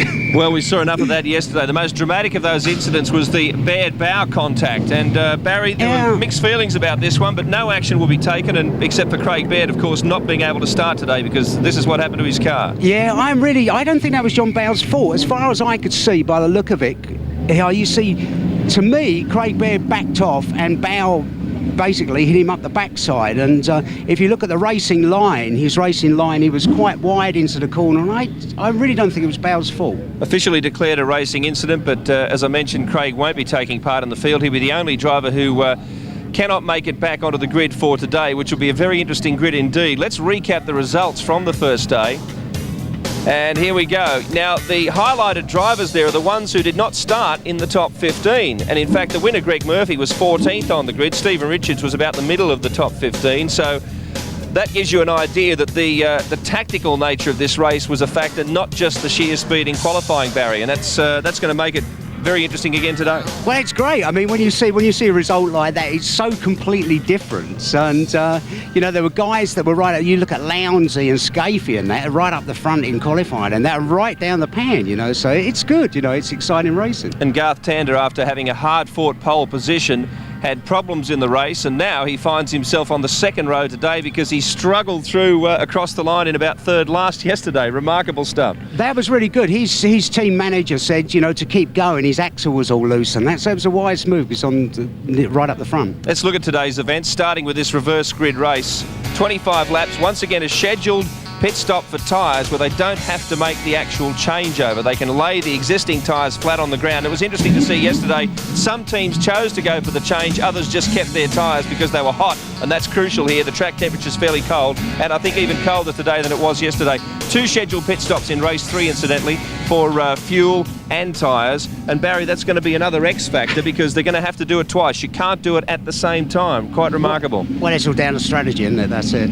Your commentators today, and they had a busy time yesterday, but I think they did a pretty good job sorting it all out for you. Greg Rust and Mark Osler. Billy, we've gone for a quick walk of the circuit before today's 2 races. This is Federation Mall between the new and the old Parliament House. On the track here, Queen Victoria Terrace, one of the most picturesque parts of this great circuit. Yesterday, well, pit strategy was so crucial in determining the outcome of that first of 3 races. Mark, of the top 10 finishers, they all pitted on laps 2 or 3. Yeah, they pulled the right rein, didn't they? Coming in early was the way to do it. I guess today we're going to see a lot of those teams that didn't pit early, they're going to pit early. But what does that do to the guys at the back, like Greg Murphy, Jason Bargwanna, who pulled the right rein yesterday? Are they going to try and leapfrog those early guys who pit stop? Should be a fascinating thing to watch. Certainly will be. Murph, in fact, is tipped not to pit very early in that race. Throw into this equation, though, a longer race, a fuel stop and a tyre stop. That's going to be terrific. Well, it's really going to mix up the strategies too, isn't it? But you think about it, 200 kilometres around here, it's not a very long distance. Those V8 Supercars should be able to do that on mileage pretty easily. So I think those fuel stops are going to be basically a splash and dash. Get in, get out. Should be exciting. Whichever way you look at it, Billy, we are in for a great day's racing.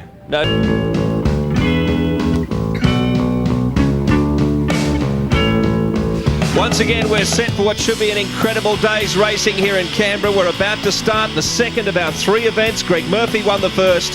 He is starting from the back of the grid in this one. And so many possibilities. A little darker the skies here in Canberra, and therefore the track and the ambient temperature is a little cooler.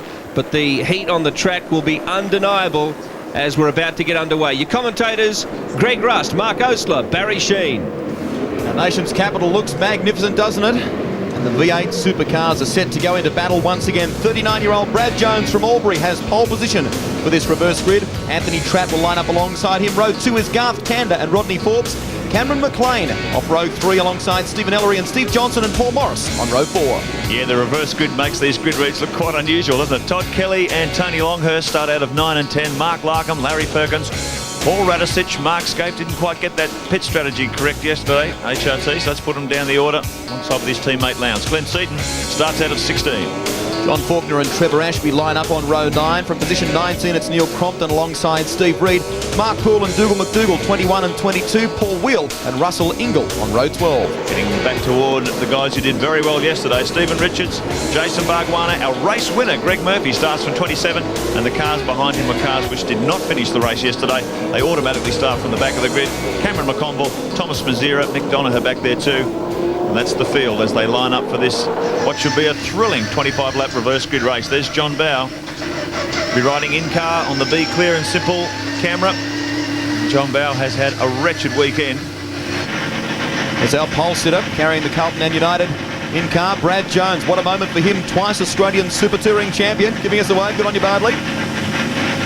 And he's got a lot of pretty quick V8 punters behind him. Yeah, there's going to be a lot of pressure. Not so much for Brad, but I think for Anthony Tratt. I don't think he's ever been on the front row of a grid for a V8 Supercar race before, Baz. Yeah, he was crossing his chest before. I'm not sure whether he was joking or serious. The big difference today is the temperature. Track temperature's really low. So you can see a lot of people, I suppose a lot of the guys were saying they couldn't get any temperature in the tyres, and the cars were all over the show in the warm-up. So the first 2 or 3 laps of this, with people having lunges up the inside on cold tyres, should be quite exciting.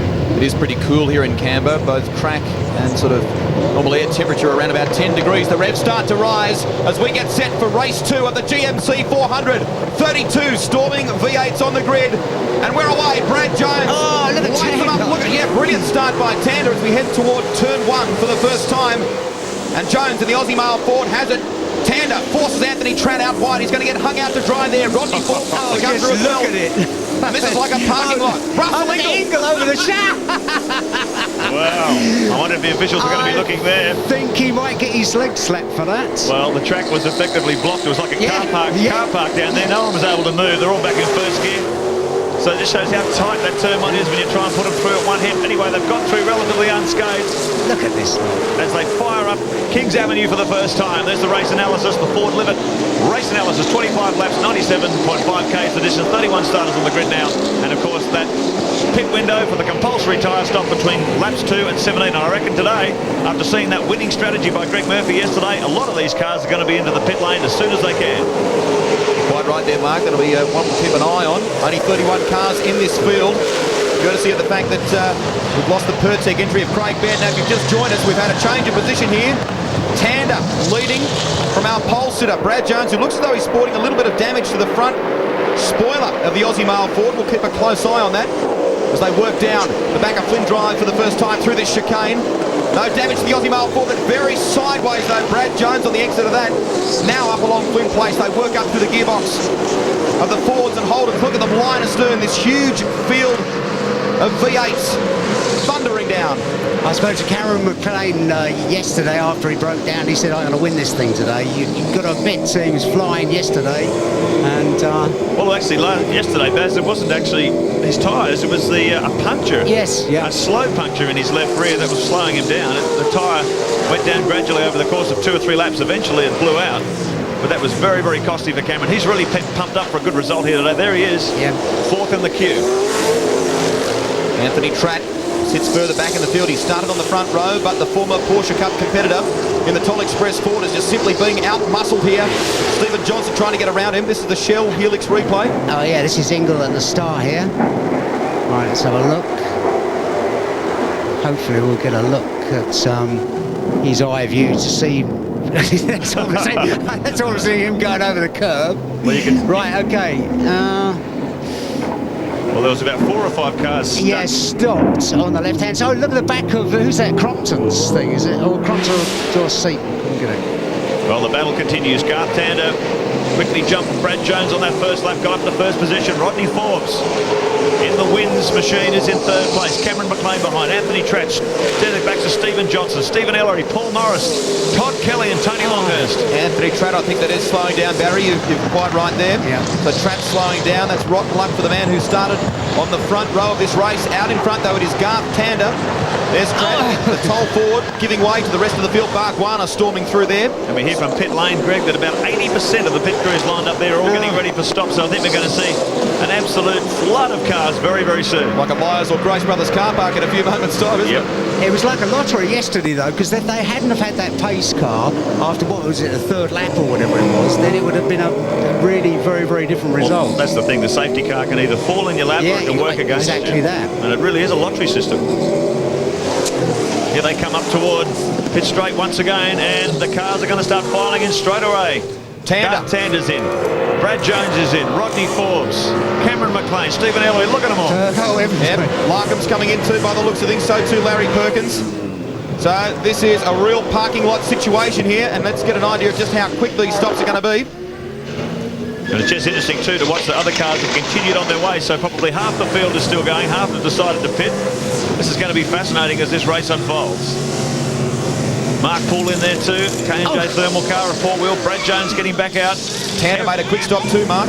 Every second critical here. A reminder that cars can no longer pit under safety car. The pits are closed under a caution car period. Watch Wheels come off. That's Rodney Forbes. Rodney Forbes wheels. Now that is a costly mistake there. And we also hear from the pits too that Brad Jones has actually gotten out ahead of Garth Tander. So we'll keep an eye on that one for you. This is John Bowes, Caterpillar Ford. Yeah, I think JB hit the tyres over the back somewhere. Yeah, the back roundabout. Meanwhile, back to the lead. Looks like Stephen Johnson probably. Yep, 17. He chose not to pit, so he's still out on the road with Paul Morris behind him. Todd Kelly. This is looking at the back of Brad Jones, Aussie male Ford, coming back out of the pits. He did jump Tander in that pit stop. So a great stop by the Aussie male team. Puts the Valvoline Cummins car in behind. Reminder, these guys have now made their compulsory tyre stop. They can run to the end of the race without having to revisit pit lane for any compulsory stops. Bradley said about 10 minutes ago, he says, if I'm out in front, then I'm going to have a job getting past me. So we'll have to see. They're a good team, the Jones operation. Brothers Bradley and Kim, based at Albury down on the New South Wales-Victorian border. Been very strong in every category of racing that they have entered. This is their first crack at V8 Supercar, and they're making good progress. Brad's a two-time champion when he drove for Audi in the Super Touring Series. He's won a great many things from production cars, NASCARs, and campaigned very successfully in the Oscar ranks. Now we go down to pit lane. This is Russell Ingall who's come in. New Castrol Magnatech paint job, but the team are running just for this round. Russell gets back out into the action. So he chose to wait a lap until that first influx of cars got out of the way. You could see in pit lane, it was pretty chaotic when there were that many cars in there. Oh, Tander! Oh, dear me, Garth. Look at this. Wow. Now that is on the turn that leads you up onto the front straight. Front straight, yeah, it's so many bumps on the inside. Oh, broken steering arm. Listen, watch. Oh, he was trying to run up the inside of Jones. Oh! Wow. What you see, the last bang in the wall there would have broken the steering arm. Apparently, we heard on the radio that the steering arm's broke. That's costly, Mark. Yep, that very, really is. very costly. A reminder that... oh, look how hard he hit the wall. Well, this is helping, not helping, I should say. His championship campaign did well to win that third race at Darwin. Had problems at Eastern Creek and now problems in race 2. And what about yesterday? Yesterday wasn't kind to him either. It was so fast in qualifying here. It's really turning very badly for Garth Tander. I don't think the steering arm is broken, you know. It's, well, you can just see he was trying a run up the inside of the Aussie male Falcon. He was... Oh, listen. So it looks like they're giving it the clean bill of health there, Baz, by the sounds of things. Yeah, he said apparently he said on his radio he thought the steering arm was broken, but he has given that wall a serious really clout. bad. So things not going well for Valvoline Cummins, Garth Tander. His teammate Jason Bargwanna had a sensational run yesterday to finish second. Look at this again. Well, looks like he was trying to... Well, he was trying to get up the inside of Brad Jones, and we didn't see right at the very beginning of it, but there was obviously not a lot of room there, and that's the price. Valvoline Cummins. Right, now look here, look.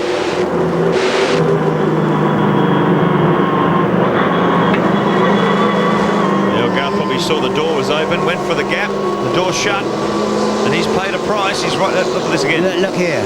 Yes, he probably saw there was a sniff of an opportunity. Yes, I don't actually know that there was contact between the two of them. There's no mark on the front left of that Valvoline Cummins Commodore. It would seem to me that when he's gotten up on that curb on the inside with that front right, it's unsettled the car and possibly spun it. Yeah, I think that what you find that once you realise there's not going to be any room, you sort of slow the thing up, and as you say, stuck it up on the curb, and probably didn't need any contact. Brad Jones effectively would be doing very well leading this field. He sits on the road in 7th position, but that's because Paul Morris, Todd Kelly, Longhurst, Crompton, Richards and Mazira have yet to do their stops. So Jones is effectively a race leader and under siege from Stephen Johnson and Cameron McLean. Johnson, though, very handily positioned. was a good call by Kim Jones to get Brad in that early. Oh, look at this lock up there. Cameron McLean's got a major flat spot on that thing. But this team have proved to be master strategists throughout their years in Oscar and NASCAR racing on the super speedways.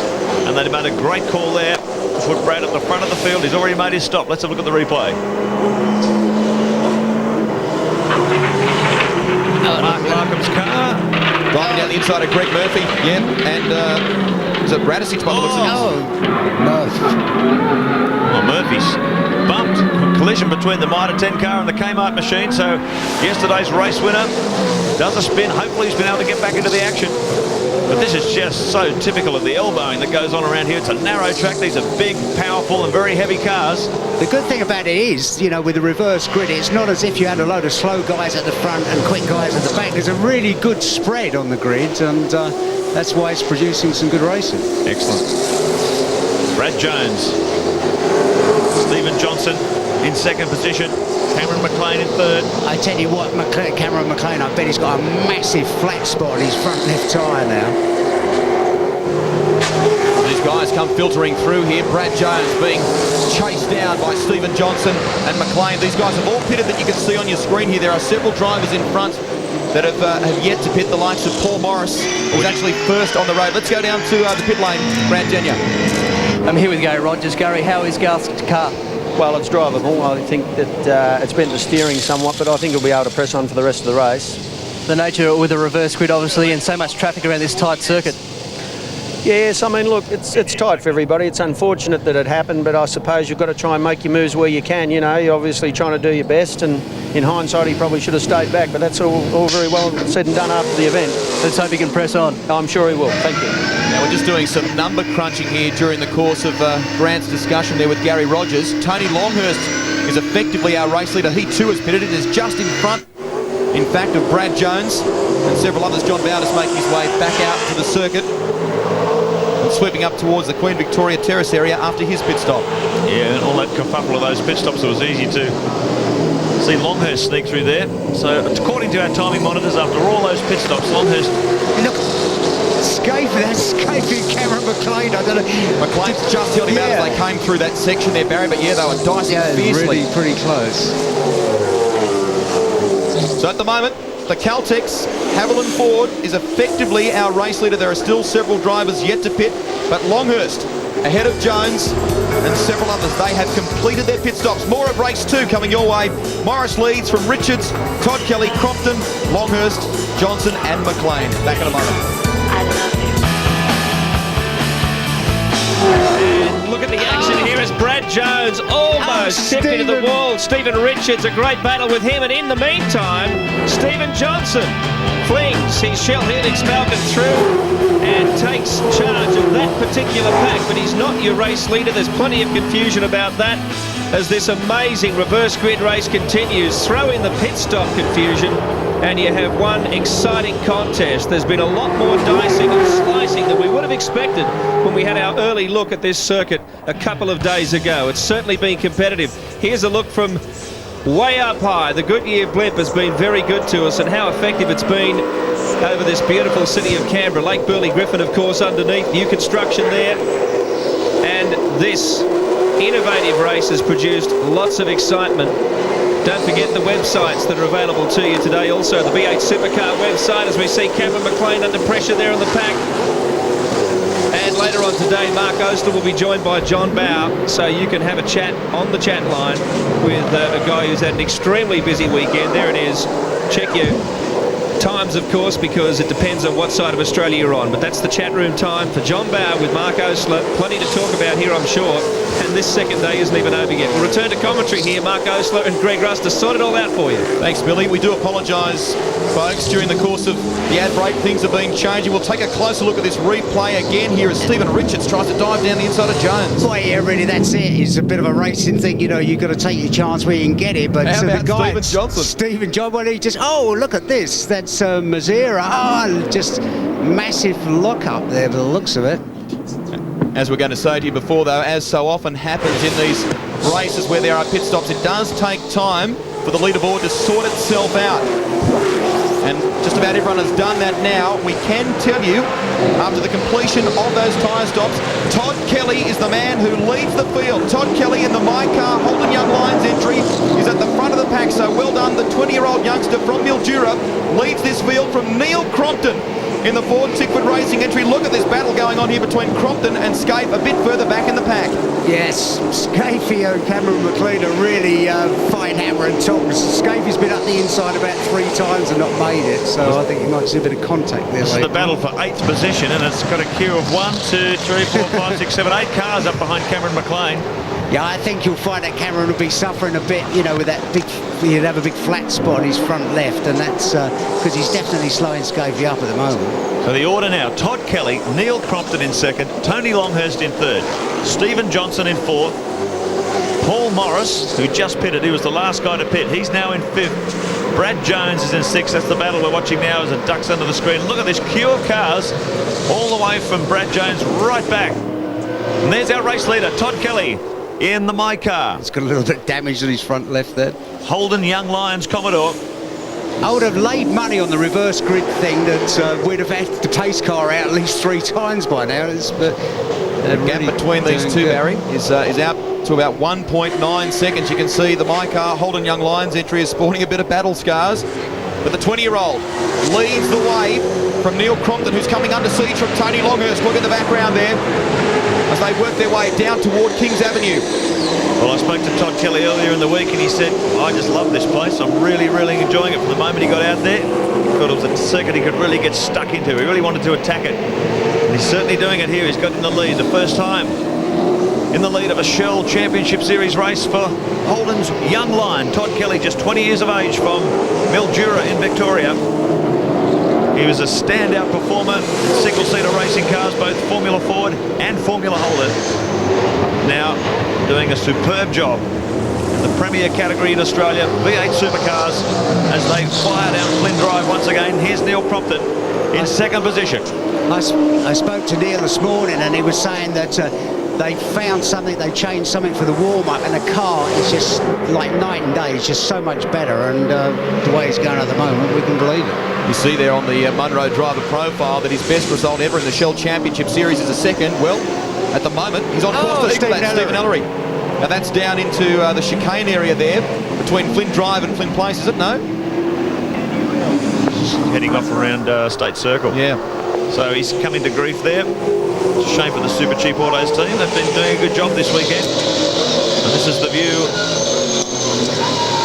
of Paul Radisich, Shell number 18. Oh, right up behind Glenn Seaton's car. Let's see if we can take you for a worm's eye view, if you like, of the Canberra Street Course. Paul Radisich,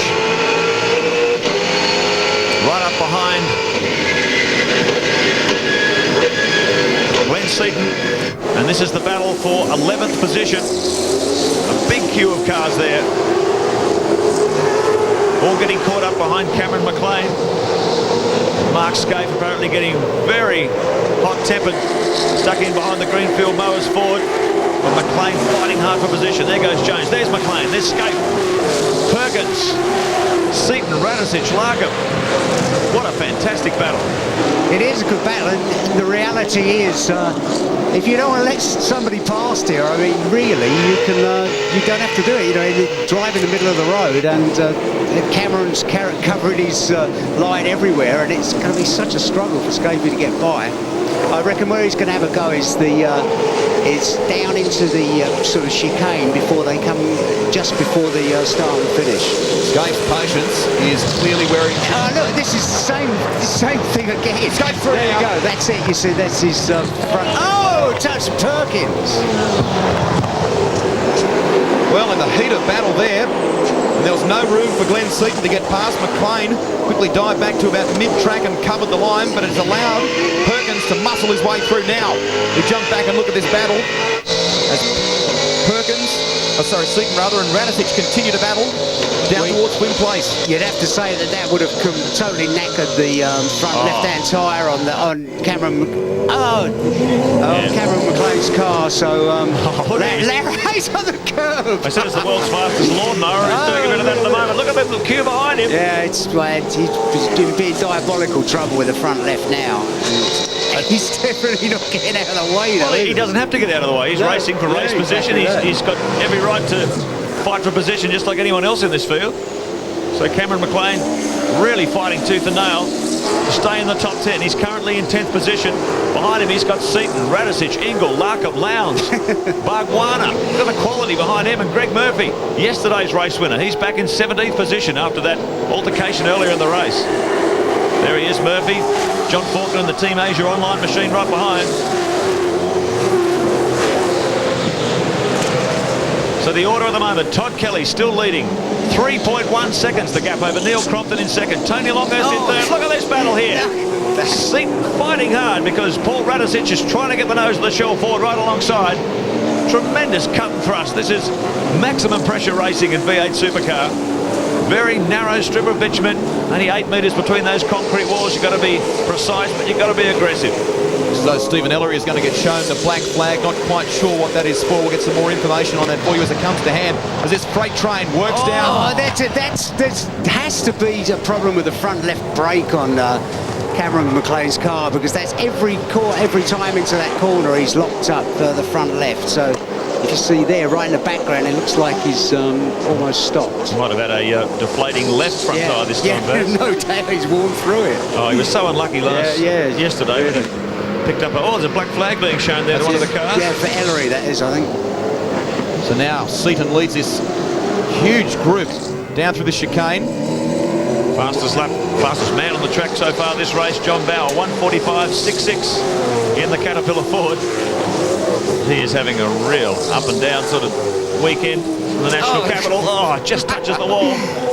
Paul Radicic on the charge, trying to find a way past the FTR Falcon. Look at these great pictures from the front spoiler of the Shell Helix number 18 car. Oh, right up behind. You can see the red paint on the back there. Looks like he's been a little bit closer than that before. So Glenn Seaton fighting hard as they come up toward Queen Victoria Terrace once again, up over the curves. Look at that, look how much air he gets under the car. Oh, that's a bad one. Yeah. I wonder if we'll get a safety car, because that's in a bit of a dodgy position there. If somebody runs straight on, they're going to go straight into the front of Faulkner's thing. What was the catalyst that set all that off? Get out of line here, and the penalties can be severe. John Faulkner's just experienced that. Look how hard he hit that concrete wall. Team Asia online machine having a very competitive run today. He was right up in the thick of things. Yeah, I don't blame John. I'd get out of it if I was him. John Faulkner. That would have been a very, very hard hit in the back when he crunched that concrete wall. Fast part of the circuit. Seen a lot of cars getting in trouble in that area. And John Faulkner's just paid a very heavy price. Russell's become the king of the curb hoppers today, hasn't he? So that thing with... Oh, look at this. Right, let's see what's... No, Ingle was slowed, and Faulkner just... There's some problem with Ingle. Faulkner got on it, and it looked as if there's a bit of balance, too much brake on the back, and it just locked the back end up. I wonder what happened to the Castrol magnetic. Look at this. I don't know. John has obviously realised that there was something wrong with Larry's car, and possibly with a bit too much brake bias to the rear or something. Yeah, that's Russell's car. I don't know. There's obviously a problem there with Russell's thing. We don't know, but that's sad for John Faulkner. That's just a racing accident, that is. You know, it's nobody's fault. It's just one of those things. That was Cameron McLean did have a deflated front left tyre.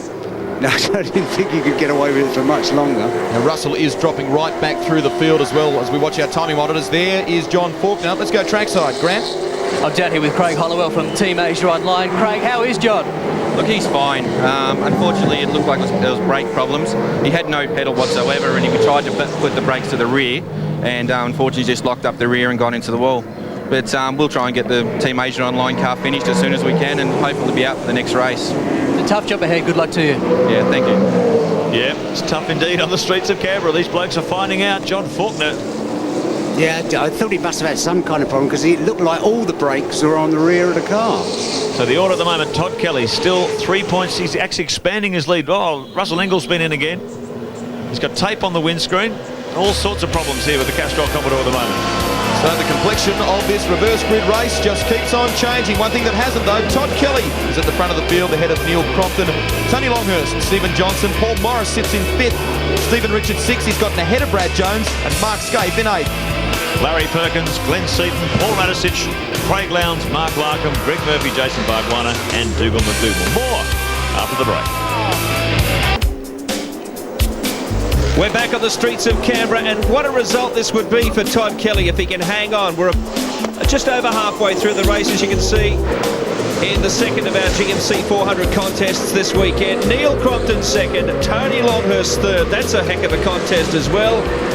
We'll go back to our commentators, Greg Rust and Mark Osler. What an amazing performance from Todd Kelly. Made his Shell Championship debut at Eastern Creek in 1999. Only 8 times or 8 starts he's made in the championship, and he now leads a race. So this is just fantastic for the youngster. No doubt Dean Trewin and the team from My Car would be loving this. The Young Lions entry makes his way down the front straight. Russell Ingall noticeably going into the pits there again, so there's a problem with the Castrol Magnatec Commodore. But this is Kelly leading the way, the youngster from Mildura, ahead of Neil Crompton and Tony Longhurst. I think I saw somebody go straight on then in the background.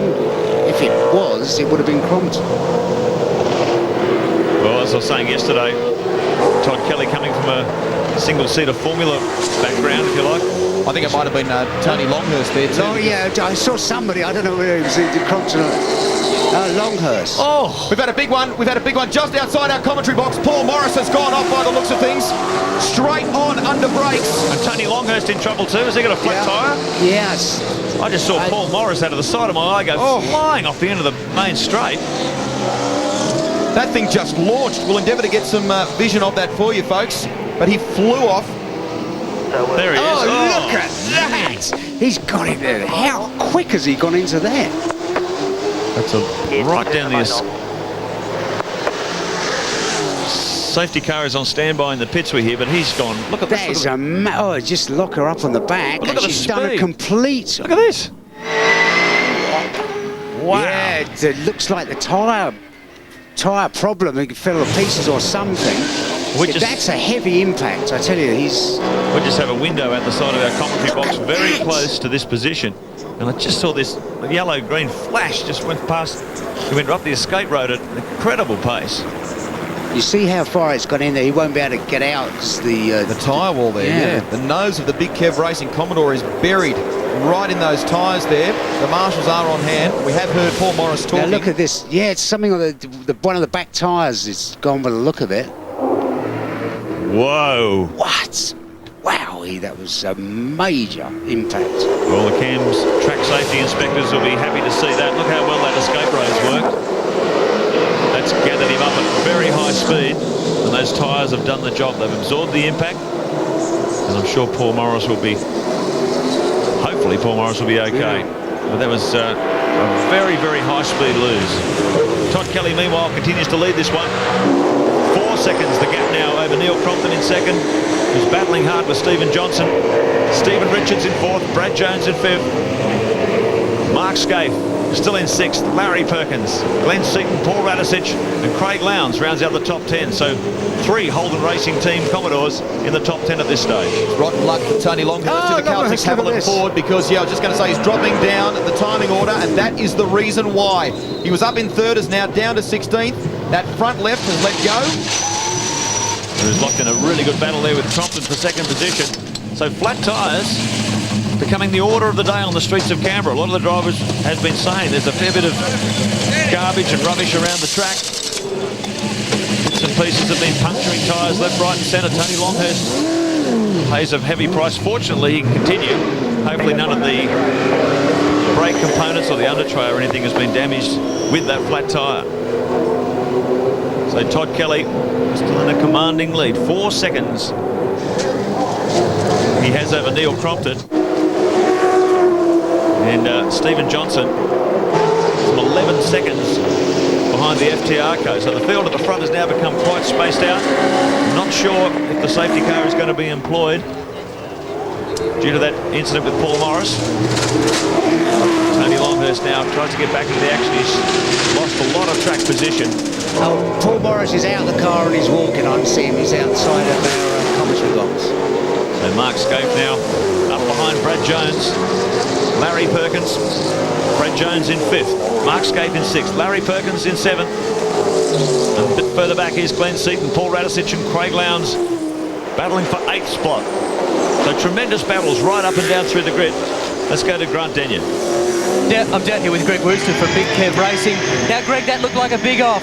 Yeah, it wasn't too bad. He just locked up rear brakes coming into turn 1 here.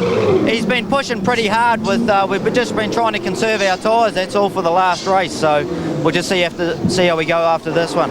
Hopefully we'll see you back for race 3. Well, hopefully, yeah. I think it's just a bit of brake fade and stuff like that, so we'll see how we go. Thanks, Greg. Thank you. I think he might think a bit different when he sees the car. Yeah. Unfortunately, he went into that big pillow down the end of that. Ingle's been black flagged, by the way. Right, we'll check out the Shell Helix race score for you. In this one, the reverse grid, Todd Kelly leads the way by almost 4 seconds from Neil Crompton. Steve Johnson in 3rd, Stephen Richards in 4th. Then it's Brad Jones, Mark Scaife, Larry Perkins and Glenn Seaton makes up the top 8. Paul Radisich, Craig Lowndes, Mark Larkin. Look at the quality in that field, all the way down to Trevor Ashby. We've got a great fight going on the streets of Canberra. Back with more. 3 laps to go on the GMC 400 race 2, and this is one of Australian Motorsport's great rivalries at the moment. Mark Scaife trying desperately to get past Brad Jones. It's a rivalry that's mainly off the track lately. You've possibly seen them clashing verbally on the V8 Supercars panel show, and they are rubbing panels right here at the GMC 400. Todd Kelly leads from Neil Crompton, Stephen Johnson, Stephen Richards. This is the battle for 5th. Jones holding out Scaife, and there's no love lost here. Oh, look at him, Scaife flashing his lights. Next round, of course, Queensland Raceway, where all the battles will continue, and this has delivered so much. It's made the Shell Championship Series absolutely magnificent. What's in store for us for the rest of the afternoon? Look at Scaife flashing the lights. He cannot wait to get past Bradley here. Well, this is actually a thing the HRT have set up. They've got a switch on the dashboard. They can switch it and they automatically flash on and off like that without the drivers having to do it. So it's full-time intimidation, if you like. Scaife using everything he can to try and get past this Aussie male Ford. But Brad Jones equal to the task. He's been driving a very smooth, very conservative line. Has not given Scaife even a sniff of an opportunity so far. Scaife, it'd have to be Houdini to get past him. Look at the way Bradley's going. We've got to say, how good is the format of racing here at Canberra this weekend? We have seen just so many different people in some scintillating positions. Look at this. I'd love to hear what Scaife is saying on his radio. I don't think we could play it on the air, though. Just to give you an idea, if Todd Kelly takes this one out, this obviously will be his first ever Shell Championship race win. 2 laps to go. Neil Crompton equals his best ever performance. Best ever effort also for Stephen Johnson and for Brad Jones. So some real standouts in this second race. Yeah, isn't it fantastic? I've been saying for a long time that 3 20-minute heats are well past their use-by date. These cars are so even in performance. You have to have races like this with pit stops and reverse grids and all sorts of things to provide a lot of different winners, a lot of different strategies. Makes the racing so much more exciting. And Canberra's really turned on a beautiful example of that this weekend. We've still got another 50 lapper to go. Boy, it's an overdose of action. I can't see Scaife is going to risk trying to get past Jonesy, because there's just no way that... Here's our race leader, Todd Kelly. 2.9 seconds the gap now. It's come down to just under 3 seconds. Crompton in pursuit in the FDR Falcon. You can just see him at the left of screen. He's in second position. Stephen Johnson some 9 seconds behind the FDR car now in third. So this is the battle for the lead. Can Crompton close the gap? He's running out of time. Todd Kelly, 20-year-old young lion, driving the third of the Holden Racing Team Commodores. And there's Neil Crompton in second position. Crompton has gotten around. Tander moved out of the way. Exactly, yeah. Sorry, Tander rather moved out of the way to let Kelly through. So that's a good piece of driving by Tander, and no doubt he'll do the same for Neil Crompton as they come across the start-finish line this time around. Last lap board being shown. We go back to the battle of the foes, if you like. It's the battle for 5th position. Brad Jones and Mark Scaife. It's classic, isn't it? Oh, dear me. Scaife knows he's running out of time. He's got just over 4 kilometres to do something about it. Brad Jones has drove so far, well, it's like a faultless race under this sort of pressure. Haven't seen any locked brakes or any wild moments. He's kept Scaife boxed in. And you can imagine the steam coming out of Scaife's ears right now. He hasn't been able to find a way past. Lights flashing. Here's Stephen Johnson, and hasn't he done a good job today? Third position in the Shell Helix Ford for Junior. They really seem to have got Steve's car sorted out today, because it was all over the show yesterday. It was handling really, it looked so soft and all over the, you know, wallowing on acceleration out of the corners and changing direction. It looked terrible. It looks much better now. Well, the 25-year-old who lives on the Gold Coast these days is doing a terrific job, taking over the number 17 entry from his famous father, Dick. And has just had a quiet year in real terms, but this will do his confidence no end of good. Stephen Richards, another great performance. Third place yesterday in race 1 and fourth place in this one. Certainly looking good for pole position for this afternoon's big one. So Stephen Richards. Just, if you're wondering at home how that works, it's based on your race results from the first of these two 25-lap races. So Stephen Richards, on sheer consistency, is working his way toward probably the best starting position for the all-important double-point 50-lap final. Great result for Todd Kelly. 2.1 seconds the gap, but he's going to run out of time. So here he comes, the youngster from Mildura, up onto the start-finish line in the My Car, Holden Young Lions entry, and grabs the checkered flag. Well done. That's a marvellous performance. Indeed, it was a top job. Well, it's just amazing, isn't it? Holden Racing Team have seen them winning a lot of races. They're still keeping the red flag flying, but here's the battle between Brad Jones and Mark Scaife. It's been on all race. Brad's got one more corner, and he'll bring it home in front of the championship leader, Mark Scaife. So well done to Brad Jones. Excellent race performance from the Aussie male team. That's his best result so far. So Brad Jones, when they started the championship this year, they were qualifying in the high 28s. They were 2.5 seconds off the pace, but very quickly they are knocking this Aussie male forward into shape. Well done. That sets up a fantastic finale. The big one is still to come your way this afternoon. The winner of the reverse grid was Todd Kelly. Neil Crompton in second place. Stephen Johnson, a fantastic performance for third. And it's Richards, Brad Jones for fifth, Mark Scaife sixth, Larry Perkins seventh, and Glenn Seaton rounds out the top 8. We'll be back with more in just a few moments. Set to go racing in the big one, a 50-lapper with 2 pit stops. Stephen Richards on pole alongside Neil Crompton, Greg Murphy and Jason Bargwanna. On road 2, Seaton and Scaife on road 3, Todd Kelly and Dougal McDougall on road 4. Just a reminder, if you've just joined us, those grid positions are determined by the results in the first 2 25-lap races. Craig Lowndes started out at 10, Larry Perkins, Paul Wheel, Radisich, Johnson, Trevor Ashby and Mark Larkham in 16. Position 17 is Brad Jones, 18 Tony Longhurst, 19 and 20 Garth Tander and Anthony Tratt. Row 11 Rodney Forbes and Russell Ingall. Then it's Steve Reed and John Faulkner, who's a non-starter in this one, just withdrawn because of that crash in race 2. Yes, amazing stories up and down that grid, isn't there? John Bowe back in 25th. Paul Morris had a big lose in race 2. Fortunately, he'll take the grid for the final. 50 laps, double points, so 120 Shell Championship points on offer for whoever wins this race. This is a very important race. There's who's out. Craig Baird went out yesterday in a big collision. John Bowe, John Faulkner, of course, coming to grief at Queen Victoria Terrace earlier on today. But there is the front row of the grid. Neil Crompton representing Ford in the FTR Falcon. Stephen Richards alongside. They've been very consistently highly placed in those 2 25-lap races. That's why they've earned the right to start from the front. Can they take advantage of it this afternoon? 30 cars set to do battle.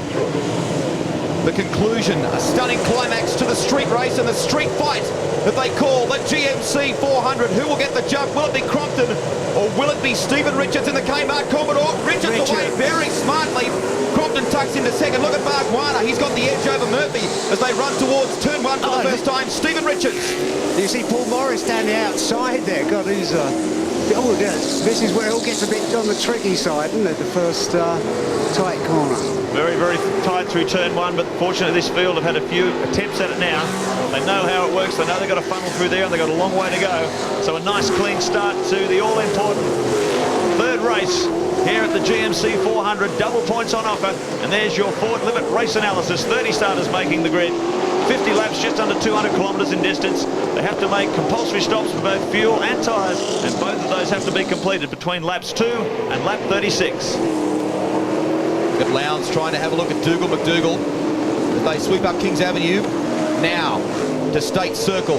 Nowhere in the world do you see anything like this. They run here between the old and the new Parliament House. It doesn't happen with NASCARs around the White House, and it doesn't happen with Formula One cars around the House of Lords, but here the V8s are storming around the nation's capital in between our Parliament House. And Dougal goes off, yeah. and that has allowed Lowndes to come through.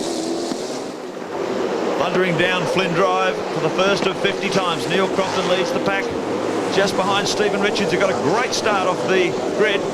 Big field filing through that very tight turn 12. Hammering up through the gears once again down Flynn Place, pitching 180 kilometres an hour on the approach to turn 13. It's going to be really interesting in the latter stages of the race. A lot of people had trouble with the left-hand front tyres wearing right the way through. So we'll have to, when it gets sort of 20 laps or so, you can see a lot of problems. There's an indication of who's been doing the business on the streets of Canberra. Richards, 99 points. Crompton, 87 points. Murphy, 84. Bargwana, Kelly and McDougall in there too. Great effort from McDougall, the third of the Perkins-prepared Commodores. But really has been a battle of survival. We've got a long way to go yet before this one's over. Up into turn 1 once again. A great crowd here. You can see them to the right-hand side there. There is Stephen Richards. He's got a handy gap already on Neil Crompton, just over 2 seconds. Third place, Jason Bargwana. As they swing through here, Murphy tucked in behind Bargwana. And then it's Glenn Seaton, Mark Skate, Craig Lowndes, Todd Kelly, Larry Perkins, and McDougall has fought back to retain 10th place. You have to say Richards' car looks really nicely set up. You see it coming through the chicane there. It's really nice and steady, you know, by comparison, for example, to Seaton's car. I just wonder if the Kmart team are taking an each-way bet. That's the advantage of having two cars. You can start the race on a full tank of fuel, 120 litres of fuel. And probably have to come in for a splash and dash late in the race, or you can start with a lighter fuel load. That means you've got to take on more fuel later on. It's a real gamble, particularly how the safety car periods work. They could work in your favour, or they could work against you. But look at the speed that Stephen Richards is showing here. He may well be on a light fuel load. You talk there, Mark, about the different kinds of strategies in between races 2 and 3. We spent a bit of time talking to the different teams and the different drivers about their approach to this third one. There is just so many different options they can take into this race. Incredible. It's going to be fascinating to watch it unfold. There's going to be so many different strategies at work here, and we're only going to see them come to life when that pit window opens. It's open now between lap 2 and lap 36. There's also a question too about going in for your tyre stop very early. We saw Seaton get caught out by that in the Adelaide 500 when he made a tyre stop very early, and when he was under attack from Lowndes late in the race, he had no rubber left. So a lot of these teams have wanted to be, I would think, leaving their tyre change to about half race distance to make sure they've got plenty of grip in case there's a late race challenge. Big question mark going into this race as well over brakes. This place has been a little tough on brakes. So Larkham's in, here we go, pit stop central happening here. Brad Jones filing in as well, so too John Bow. The meat in the sandwich there, Cameron McLean. We can see Steve Reed filing in the first of the Optus Commodore. Now in the bottom of your screen there, the Walker pit stop camera shows you the stop for Larkham. Yep. Larkham's thing's leaking water. It's boiling, I would say. Look at that. Now that is rotten luck for the Queenslander, who was doing so well during the course of qualifying here on Friday. Was the fastest on Friday, heading out into the top 15 shootout. So McLean doing tyres. Yep, going for rubber very early on. John Bow gets out before McLean. And Jones, so Bow's done very well in that stop. McLean now rejoins the circuit, so that's interesting. Yeah, some teams going for tyre very, very early in the race. Once they've made their mandatory stop for tyres, if there's a yellow flag, then they can come in and change again if they want to. So through the Queen Victoria Terrace part now. There's the bonnet coming back down again on the Mitre 10 Ford. Let's go to Grant Denyer. Well, the word down here in the pits is that he's losing water. They don't know what's caused it, possibly a hole in the radio. They're not too sure, but they've put the bonnet down. They've topped it up now. They're changing tyres, and they'll dump him and send him back out. But how sensational is it to be here? The first that they all went past, it was like a dust storm down here at the start straight with so many leaves around. It was quite incredible. Yeah, there's been a lot of comment from the teams about those leaves blowing around, getting caught in the cool induction, or the air scoops at the front of the car, which cool the brakes in the engine. Some of the teams have been putting wire screens and things across there now, because they're saying that particularly it's been affecting brake temperatures, the leaves building up inside the brake ducts. So lot of engineering going on between races to cope with the autumn leaves. And it's interesting, Mark, to look at the ingenuity when it comes to things like that as well. Different forms of that wire mesh being applied to try and keep those leaves off. The Kmart team, for example, have come up with a pointed nose approach where they try and brush the leaves away. So, yeah, very, very interesting way of trying to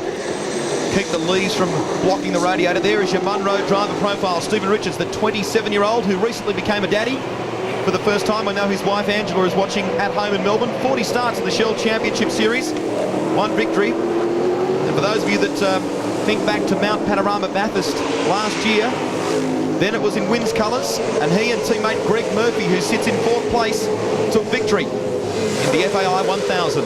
I reckon your thing, Mark, about Stephen Richards maybe starting with a lighter fuel load makes a lot of sense, because he seems to be he's lapping, he's pulled out nearly 3 seconds now, and it's strange how all of a sudden it could be that much quicker. Doing some quick times, isn't he? 46.45 last time around. That's actually the fastest lap of the race so far for Stephen Richards in the Kmart machine, so he's flying. We're only guessing at these strategies. We don't know what these teams have come up with to keep them secret right up to the beginning of the race, and they're only revealed as the race unfolds itself. So who will be at the top at the end of this 50-lap race? Ultra important in terms of the Shell Championship Series, with 120 points, a double points race on offer here this afternoon. It's early days in this 3rd race, but look at this. McDougall caught up the traffic jam. Yep, Radicic, contact with McDougall. Right in the middle of that. So there's confirmation of what Barry Schoen was talking about before, I would think. Quickest Stephen Richards on the circuit at the moment. Bear in mind, though, that he doesn't have any traffic to contend with. Out in front and doing a good job at the moment, the 27-year-old. And a tremendous confidence boost as well for the Kmart racing team. Those guys coming off the high of their victory at Bathurst last year. Haven't had a great year, and now doing very, very well. That's what I was talking about. Look at the leaves. Yeah, see all those leaves fall out of that intake. Wheels are going on. Wheels are going on. Hi, Sean.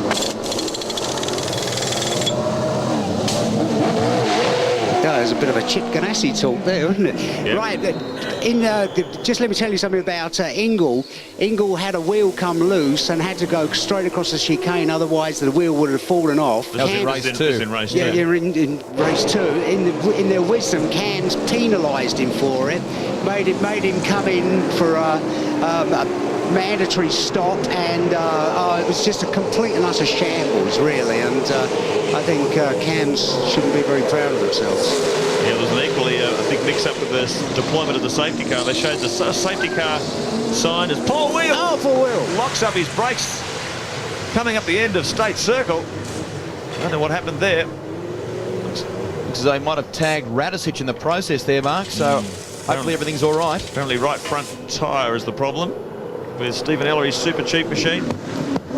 Yeah, they showed the safety car thing to half the field and not the other half, and there was no safety car out there, so half the field slowed down, the other half didn't. A lot of very unhappy drivers over it too. Oh, look at this. Whoa, it's lock up on the front left there. Stephen Johnson. Paul Wheel. Oh! Managed to gather it up. Well, no, look where Steve's gone up the escape road. Oh. Does a flick spin under power, and hopefully, where's he gone? There he is. Hopefully gets back into the battle. That's cost him a few positions. Neil Crompton makes his compulsory tyre stop. Lap 6 for the FTR driver. So that's one of his 2 compulsory pit stops out of the way.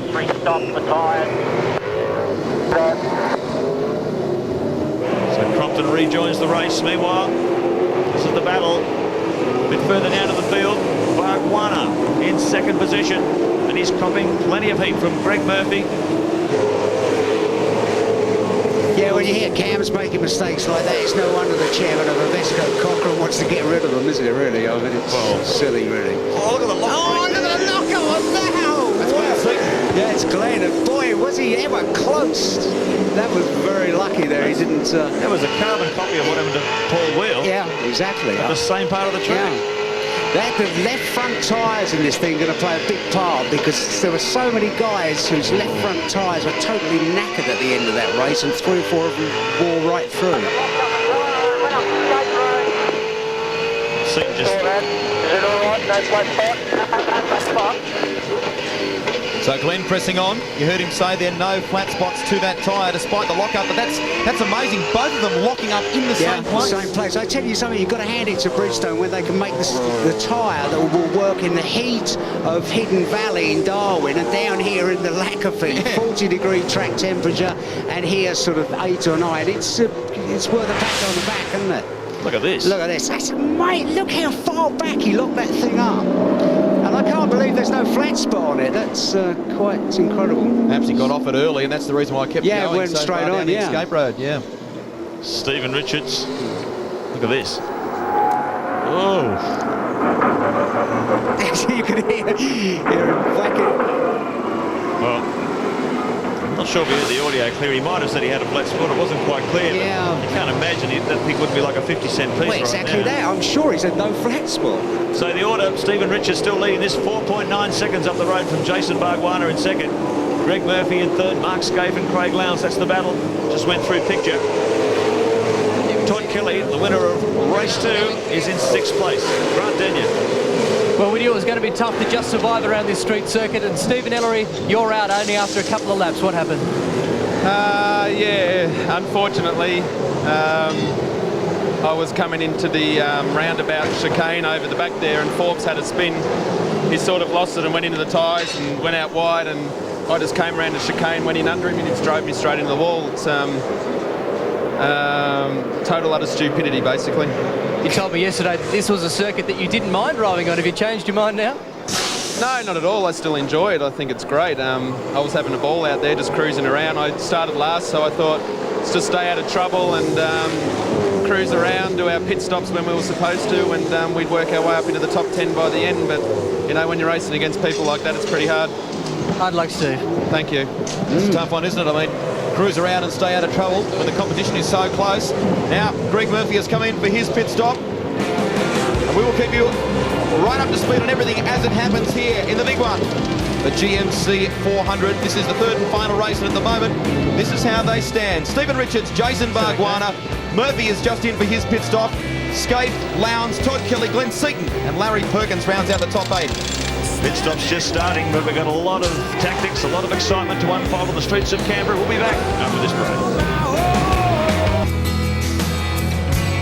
It's a cruise up here, the Goodyear blimp looking at Canberra on a quite cool but nevertheless pretty Sunday afternoon down on the street in between the concrete canyons. Different story. Stephen Richards leads the race from Bargwanna, Scaife, Lowndes, Kelly, Seaton, Perkins, Poole, Radicic and Tander. But a lot of pit stops are being made and have been made so far. So tactically, there's a different situation. Scaife, of course, taking his turn in the pits now, so he'll drop down the order. So Mark Scaife enters pit lane, and he is doing a fuel stop here. Bottom left-hand corner is your Walker pit stop clock. That'll give you an idea. Now, that's a very slick stop in terms of fuel, so a quick splash for our Shell Get back in your rhythm again, mate. Just a quick splash for our Shell Championship leader at the moment, Mark Scaife. The team just telling him there to settle back into the rhythm of driving, get on with the job at the moment.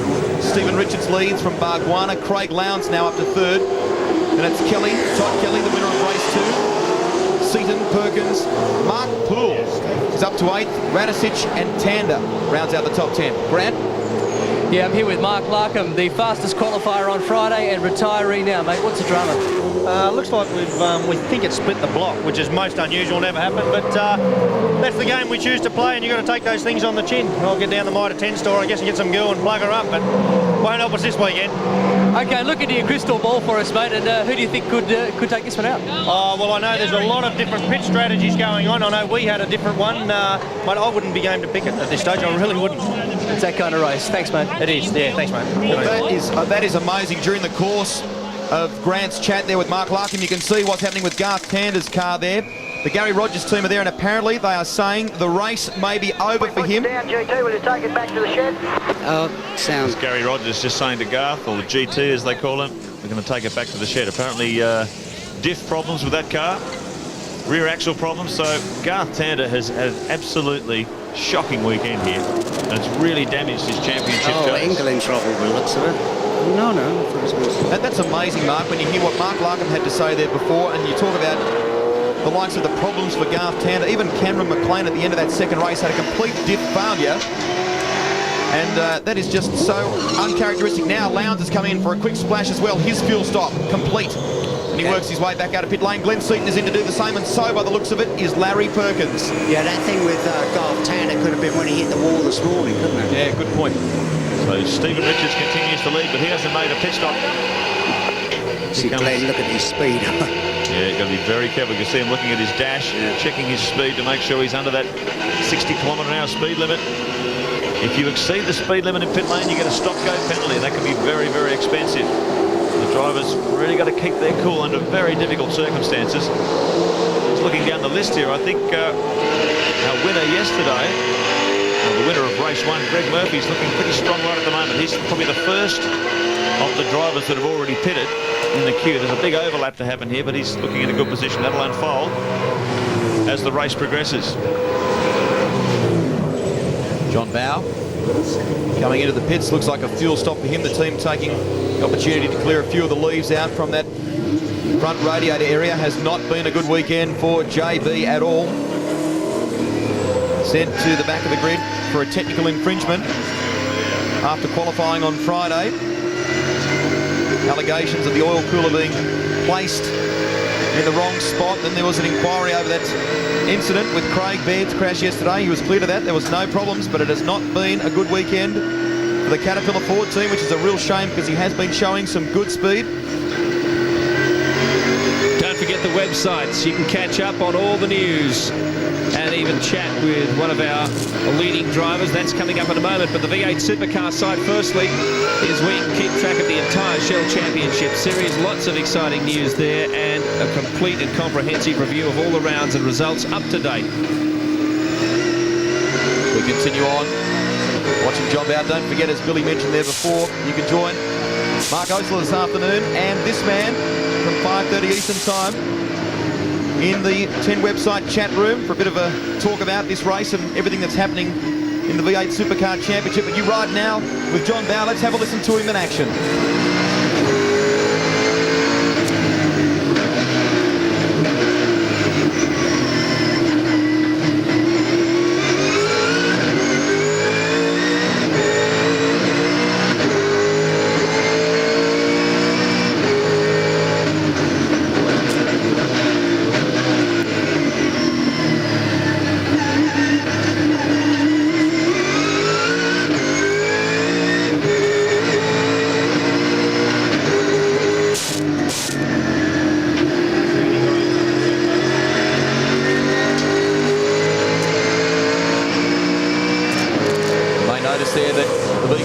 Telemetry showed you on a couple of occasions that Bowe actually selects first gear. They do use first gear here. It just shows you how bumpy it is as well when you listen to the transmission. The wheels coming off the ground all the time. It's so hard around here. The cars, really.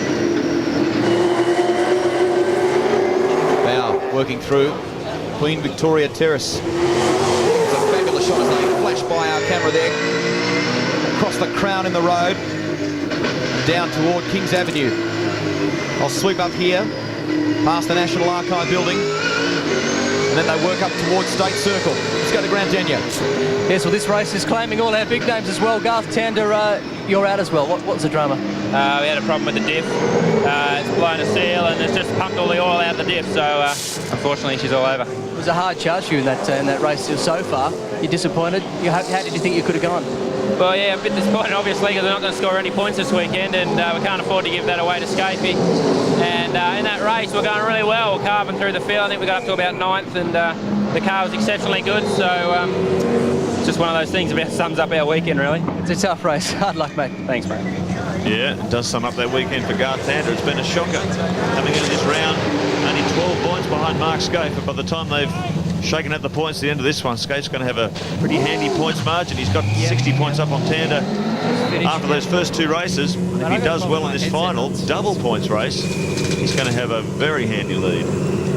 Yeah, it's such a shame because really it's sort of David and Goliath, isn't it? The Gary Rogers lot against the HRT lot, and they've been giving them a really hard time. What's going on here? Oh, Rodney Forbes. Oh, lock her up and go straight on. Well, look. That's a turn 1 there, just right near our commentary box now. There's JB with his lights on. You can see him closing in on the back of the Densitron car. Yeah, and he's passed. So it just shows how narrow it is down there. You couldn't put 3 cars alongside one another, there's not enough room. V8 Supercars about 2 metres wide across the mirrors, so get them side by side, that's 4 metres. It doesn't leave you a lot of width either side if you're trying to pull an overtaking manoeuvre. But back to our race leader, Stephen Richards. That thing looks good, doesn't it? Look at it. It is. It's right in the bumps very well. Beautiful. And Steve looks like he's doing it easy. 6.8 seconds, almost 7 seconds the lead over second place Jason Bargwana. But just a reminder, those 2 cars are yet to make any pit stops. So you've got to keep that up your sleeve. It's just so difficult. We like to be able to keep a tab of who's moving up the order for you, but positions change so quickly, so dramatically with these pit stops. Oh, Cameron, oh dear, was there a touch from Anthony Trek, do you think? Maybe not. Don't know, Cameron's had so much trouble, he's tried different pads and that, and he said that he got the brake on, the brakes hard, and he couldn't get the brake pads wouldn't release, and he just kept locking the left front hand wheel. Yeah, the problems he had there in race 2, he attributed to a different compound of brake pad. He said he's gone back to the ones he had on Friday in the hope that they may fix that problem for this race. So I don't think it did, but it looks not so far anyway. The 2 Shell Helix Fords. Dick Johnson Racing entries. Paul Radicic and Stephen Johnson currently running at the moment. Further down the order. We've just been conferring with our spotters in the pits, and by our reckoning, only Russell Ingall is the driver who has made his 2 compulsory stops, one for fuel, one for tyres in the Castrol machine. He's had a terrible weekend so far, so maybe in the race, the double points race, Ingall may be pretty strongly positioned toward the end of this one. In car with Paul Radicic, the Rat, at the wheel of the Shell Helix Ford. Currently 4th in the Shell Championship Series. Would have liked more points than he's earned so far, but he's fighting. He's in 5th position at the moment. You may recall there too that big crash that Paul Radicic had in the previous round in Darwin. That's left him with a bit of an elbow injury. He's been having regular physio on it during the course of this weekend here in Canberra. He says it's still giving him a little bit of trouble, and it makes it hard when you've got to muscle that big Ford around these tight and tricky streets of Canberra. Jason Bargwana returns to the circuit. He was in 2nd place when he entered for his pit stop. Longhurst now would have moved up a spot courtesy of that. Lowndes and Scaife in tow as well. 2 Red Barons. We didn't see a great deal of them during the course of that 2nd race, which was quite unusual, although we did see the 3rd car out of the Holden Racing workshop, if you like. That's interesting watching Craig Lowndes there. He's very well positioned at the moment. He's probably the first of the cars on the track that's made one of their 2 compulsory stops. So Lowndes currently running 6th. Oh, look at the lock-up. Lowndes currently running 6th, but the interesting thing is that Stephen Richards is about 25 seconds in front. And depending on how long that pit stop takes, maybe 30, 35 seconds, if Steve can get a few more seconds on Lowndes and he comes in for his first stop, he may be able to rejoin in the lead, having made the first of his compulsory stops. So that should be fascinating stuff. Richards will really have the hammer down at the moment. No wonder Lowndes wants to get past him. Look at Lowndes having a run on Tony Longhurst here down the outside as they run down Flynn Drive. It's a long way around. Well, now a different option as they exit that chicane there. Lowndes again looking for a wide run. Whoa. Up underneath the bridge, and he's done it. Lowndes will get him here as they come underneath. Come on, Longhurst fights back. Longhurst comes back at him. Wow, look at that. He's coming in. That was a brave move around the outside. Particularly when he was coming into the pits. So Longhurst now peels off. He got hit by Lowndes down at that chicane in the first lap, first race you might remember. So Longhurst now comes in for his stop. It's all happening down there in pit lane. Most of those cars were really watching Stephen Richards now. He's about... he's almost 30 seconds up the road from Lowndes at the moment, and that'll be very handy if he decides to come in for his pit stop with no safety car periods that needs a gap like that under green flag conditions. Now that's interesting. Did you hear that? Yeah. I think that may have been Campbell Little talking there. They look as though they're going to try and bring him back straight back in one lap later for the fuel. So they want to get those stops over with as quickly as possible. Well, you can just never tell, can you? Just think how many safety car periods we had in race 1. Race 2 went completely caution-free. Yeah, it's amazing. And could we have a situation in a 50-lapper where we go caution-free? I doubt it, but... I'd love to have known the odds on that. A reverse grid race around the streets of Canberra and no safety cars. Isn't that incredible? He's our race leader, Stephen Richards. We hear from pit lane that he's coming in very soon. Going to take advantage of that lead while he's got it. Will it be this time around? He sweeps out underneath Commonwealth Avenue. Indeed, it looks like he's coming in this time, Mark. So, our leader in the Kmart Commodore ventures into pit lane. 27-year-old Stephen Richards. Okay, he's about, I think he was about 27, 28 seconds up the road from Lowndes when he decided to pit. So this will be very interesting when he comes out of pit lane. Will the Holden Racing Team car overtake him? Because effectively the cars ahead of them on the road haven't made their compulsory stops yet. Got the stopwatch going down there in the bottom left of your screen. 14, 15 seconds. Critical stop this for the Kmart team. Good stop too. Allow for the back end to slow down, but Craig Lowndes has swept through to lead. There they are, turn 1. So Stephen Richards drops back, loses his lead, but he's on equal ground now in terms of the number of pit stops made with HRT. Lap 17 of 50 as Richards rejoins the field. But the important thing you've got to remember there, Rusty, is that he made a tyre stop then, whereas the Holden Racing Team cars have only made fuel stops, and the tyre stop's much longer. So the HRT cars both have to make their longer stops to come. So it could be a good move. It's going to be fascinating to see how this thing unfolds. Get the calculators out at home. I'll tell you what, there is plenty of things still to happen in this race in terms of strategy and equations. There's Jason Bargwana, and according to our timing monitors, that should put Stephen Richards in 4th position at the moment on the track. So he's doing very, very well. Very competitive in the Kmart Commodore. And we've got a long way to go. So stay with us here on the streets of Canberra. This is race 3 of the GMC 400. More in a moment. What a weekend for the South Australian. Mark Poole, he leads race 3 of the GMC 400. Of course, he's yet to make a pit stop. Both pit stops have been completed by a number of drivers, and once again, Poole passes pit lane without making a stop. He may do what some of the drivers have done, and that's take them back to back almost with a lap in between. Another of the HRT cars comes in, so this now becomes a very interesting equation as we have a number of cars making their second stop. Both the HRT cars made fuel stops first. They're going for tyres second. Time critical here in the pits. Wait. Go. Mark Scaife gets the message to get out of pit lane and keep it under 60 kilometres an hour. That's the most important thing. It's fascinating when you look down the timing monitors, though, who is the leading car that has made 2 stops. There's a bit of a charge starting to come through the back of the field. At the moment, it's Todd Kelly, winner of race 2. He's in 17th position, and he's made 2 stops, so he can run all the way to the flag now. John Bowes in behind him in 18th. So can Kelly do it again? We'll have to see as this positions change. We get a safety car. There's all sorts of things that could happen here. But at the moment, Kelly is the leading car in terms of the teams that have made their 2 compulsory tyre stops. He's back in 17th. Mark Poole doing a tremendous job here in the John Deere Commodore. This is a former Holden Racing Team Commodore as well, and he's being chased here by Craig Lowndes as they work through that roundabout section that brings them on to Flynn Place. Lowndes with the lights on and desperate to try and get past and keep that fight going. Now, we're getting word that Russell Ingall's got some sort of smoke coming from the front of his car. We're not quite sure what that is. Paul Wheel. Yeah.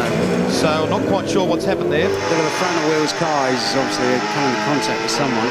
Here's another interesting development there. Scaife, that lightning stop, he got out just in front of Todd Kelly.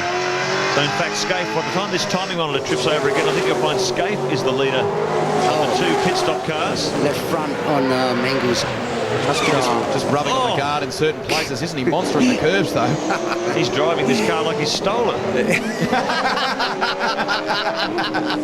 He is murdering this thing, Russell Ingall. He's had a very frustrating weekend.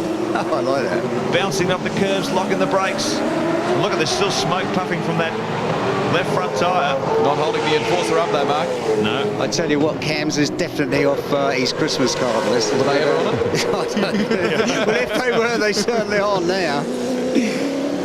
Russell Ingall pushing as hard as he can, but it has not been a weekend the enforcer would like to remember. Let's have a look at the replay, Baz. Oh, yeah, what's going on? It's Paul Will. He's straight over. What up? Oh, dear me. And that's not good news for the K&J Thermal Falcon. That was a brand new spoiler on the front there. It had some damage from a previous race. It's not good news for anybody because the tyres, watch the tyres. You come howling round there, and the next guy round there's going to have the shock of his life, and because he's got no room to get through. Russell, though, continues on to press on with this smoking front left. He's not coming into pit lane, so... Just trying to listen to what the team is saying to him there. Oh, look at the wheels shaking. Shuddering, yes. On the brakes. I think he's got a... And look at the way this... Oh, look, he's hit it. Look at... Oh, no, I was going to say it looked like he He's got there's a real problem with that left front wheel. You can see the way it's shaking, and the wheel shakes in his hand when he gets on the brakes. The smoke puffing from the thing. Let's watch this again. See if this is a... Yeah. Now the second of the pit stops for Craig Lowndes. Yep. So this will be a crucial one. We'll keep an eye on this pit stop clock. Look at the brakes and how hot they are there. You can see some flames on the front brake discs. Well, we're just looking back in the order for you all the time if you're watching at home to keep you posted on who is the leading car that has made 2 compulsory pit stops, because that'll be significant later in the race. At the moment, it's Mark Skaife. He got out in front of Todd Kelly, well in front of Todd Kelly, and he's in 9th position. So Skaife looking very strong at the moment. I'll keep you posted once we get information from the pits how many cars have made their 2 stops. I was just thinking, together with Paul Wheel. That's a couple of corners before Wheel went off, I dare say. Yeah. It's further up the hill, back up Flynn Drive on the exit of State Circle. There's another look at it. Yeah, it's, well, we know why he's smoking at the front now. Yeah, pretty hard hit. People think of these V8 Supercars as being pretty robust. We have seen situations where they've clipped the wall and they've contacted another car and they've managed to bend the steering or break the steering, bend the front suspension, so they won't take too much punishment. And this place is a very punishing racetrack. That's going to be no fun to drive with the steering wheel shaking like that when you get on the brakes. No way. Here's Shell Ford in. Johnson gets back into the race after his second compulsory stop. Stephen Richards still running 3rd on the road at the moment. That's what I did on the track. And he's still yet to make his fuel stop.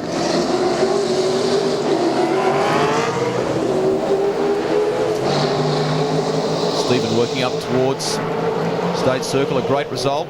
3rd place in that second race in the Shell Helix Ford. A marvellous result for him, considering he's taken over the coveted 17 plate, if you like, from his dad this season.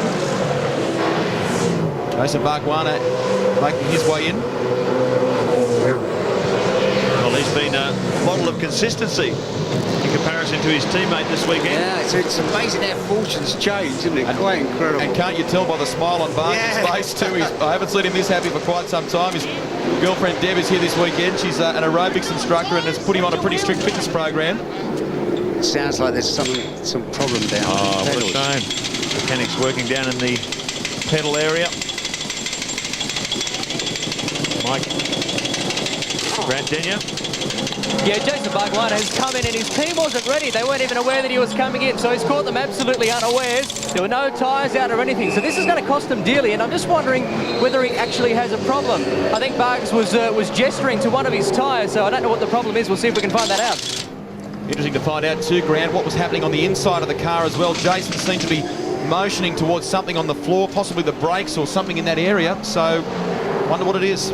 What a shame. We're just saying he was the model of consistency. He's been doing a good job this weekend, but it looks like things coming unglued for the Gary Rogers Motorsport operation here in this very important double points final race. As Bargwana can do nothing but sit in pit lane and wait for the boys to finish working on the car. Mark Poole continues to lead. He's still to make his stops.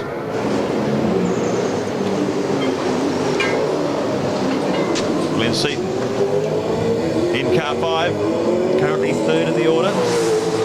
But he is still to make his compulsory stop for tyres. Mark Warner in, Radicic, Murphy, Crompton. When you look down the order, Craig Lowndes is in 7th position. He's at the moment the first of the cars that have made 2 stops. Teammate Mark Skate behind him. Stephen Richards has just made his 2nd stop. Oh, Mick Donner into the parking lot. Yeah. TDK Ultra Tune machine. Big problems there. That's the same spot that Paul Morris went off earlier today at around about 140 kilometres an hour. He had, the reason Morris went off, he had a shredded tyre and it tore the brake line off. Don't forget 60 kilometres an hour indicator. So you can imagine what it was like for Paul Morris coming in there, flat out. The Big Kev team did a good job to get that car back out for the 3rd race, and it buried it right in the tyre wall. I didn't think he would be taking part in this one, but they're out there. Morris is okay. This is Glenn Seaton you're riding with now. Gets back into the battle. He was 3rd on the track when he came in for that stop. Mark Poole and Paul Radicic ahead of him on the track, but they're still yet to stop. Let's have a look at this again on the replay, Baz. Just a double lock up on the front by the looks of it. Yeah, just... That's... I think he's got some engine problems there too. A lot of smoke billowing from the back of the car. Sorry, Mark, as you say, Radicic, who you mentioned is currently 2nd on the road. We understand the Dick Johnson Racing team may be standing by for him. He's yet to do his tyre stop. The boys say we can't have more than 6 people working on the car. All right. Very much aware of the regulations. Holding the chute up there. A lot of secrecy. Well, particularly amongst the engine builders in V8 Supercar. They don't want anyone else getting their secrets. Grant Denye's on the spot. Yeah, Jason Bargwater, they've had a look at it. Looks like it's a broken throttle cable, so they're trying to replace that right now. They've ripped down the flags to hold them up so no one can see into their engine bay. But that's what it is by the looks of things. Mike Exel, the man who builds these Chev engines for Gary Rogers. Hard at work under the bonnet there. Oh, look at this. Oh, look how close that is. Coming down under brakes. Neil Crompton and Craig Lowndes locked in a battle here. There's Radicic in the pits for his tyre stop. Crompton still to make his stop for fuel, so he's going to have to peel off pretty soon. Greg Murphy in for his fuel stop as well. Looks like a quick splash. See that guy nearly caught it. That's interesting, and had difficulty getting away there. Yeah, well, a clutch problem on that car. So positions continually changing. Radicic coming out of the pits, so Murphy. Left rear had a damaged wheel clip. That's why it took longer. It had a damaged wheel clip, mate. Press on. So that's team manager Dean Orr talking to Paul Radicic there. The left rear, he said, had a problem with a wheel clip. It was cracked or broken in some way, and it took longer for them to get it off. You see Paul there readjusting. Yeah, that's the anti-roll bars. Yep, adjustable anti-roll bars at the front and rear of the car. They can really quite dramatically alter the car's handling. So Radicic resets the car up after that stop. That problem in the pits cost him. Murphy getting out ahead of him. Oh, look, someone laying in the track. Middle of the circuit there. Crompton still to make his stop, his compulsory stop for fuel. So this really, when you look back through the field, that's the lead battle. Holden Racing team at the front of it. Now look at Lowndes trying for a run on Crompton. Crompton has good speed though. As they head down into this chicane, which is a very unusual off-camber exit. Craig Lowndes currently 4th on the road. But the cars in front of him, Neil Crompton, Paul Radicic and Mark Poole have yet to pit. Paul Radicic, this was some vision of him. It just shows the frustration as you're sitting inside the car waiting for things to happen. Come on. Oh dear. Every second you lose in the pits, very, very hard to make up on the track. Oh, it's such a struggle. You struggle for laps and laps. Oh, look at Lowndes has obviously gotten around Neil Crompton there on the exit of that turn, which leads him up onto the front straight. Possibly Lowndes has got a better run. And now Crompton falls back into the clutches of Mark Scaife.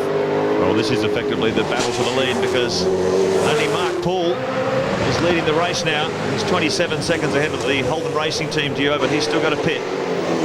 So this is your effective race leaders, the Red Barons back on the march. Nice move. Yeah, very good move. Crompton gave him racing room. That's the good thing about all the guys this weekend. I think Crompton must be in a bit of bother somewhere. All the guys this weekend have, really been sensible about it. No one's been sort of giving anybody a hard time as far as sticking them into the wall or anything, because it's... So Lowndes goes through into second on the track. Scaife goes through to third on the track. Only Mark Poole and the John Deere Commodore lies between Lowndes and the lead. We take a break here from the GMC 400. This is how it looks. Mark Poole first on the road. Had a position change there between Crompton, Lowndes and Scaife. Lowndes and Scaife move up. Crompton moves back to fourth, and it's Richards, Seaton, Greg Murphy and Larry Perkins. They are the top 8. Todd Kelly, Paul Radisich just pitted, John Bower. Plenty more action on the streets of Canberra. You join us after the break. Mark Poole surrenders the lead in the GMC 400 race 3. There he is exiting pits after his compulsory stop. Thomas Pizzero right behind him in the Densatron Commodore. But here's an earlier incident where Poole, who had a little bit of time up his sleeve, he built quite a lead, enough time perhaps to cushion those 2 pit stops, but he lost much of it on that unnecessary spin, a lock up there. And so unfortunately the tactics that Poole had used, quite unique tactics in this race, haven't come off. Trackside, don't forget, next Sunday with all the highlights of the support events from the GMC 400, and I can tell you the support events here have been fantastic. Do not miss them on trackside. And the Konica V8 lights from round 3 Oran Park next weekend, don't miss that. There's one into the wall. That's Bargwanna. Jason Bargwanna. Goodness me. Well, that is a real shame. They had obviously just fixed that throttle cable problem. Well, let's hope they had. Yeah, maybe it's stuck on, possibly. I don't quite know what's happened there, but that has sustained a lot of damage to the front right-hand side of the Valvoline Cummins Commodore, and that is just on the exit of that sweeping left-hander that takes you up to Queen Victoria Terrace. Safety car. We've got safety car boards out here, full yellows. Well, so this could be a situation where the Holden Racing team... Let's have a look at this, Baz. Oh, it's already... Wow. I wonder how that's happened, Mark. You don't seem to be going very fast on the exit of turn 1 there, as you work up through that sweeping left. I don't know, maybe really hard to say. Well, this is a critical moment in the race. Craig Lowndes leading from Mark Scaife, Stephen Richards in third. And this safety car will really close the field up. So this is Rodney Forbes. Oh boy, he's had him in a day, hasn't he? He's, yeah, certainly had a few spins this weekend. Well, we're going to have a sprint to the flag now. As the safety car comes out, they'll clear up that wreck of Jason Bargwanna's. There it is, the Walker safety car. Will grid up behind this machine. Lowndes in first, Scaife in second, Richards in third, Glenn Seaton in fourth, Neil Crompton in fifth. Wow, we got a sprint to the flag here, folks. This is going to be great, isn't it? Stephen Richards and Glenn Seaton, Neil Crompton there. Now they'll all be able to close up.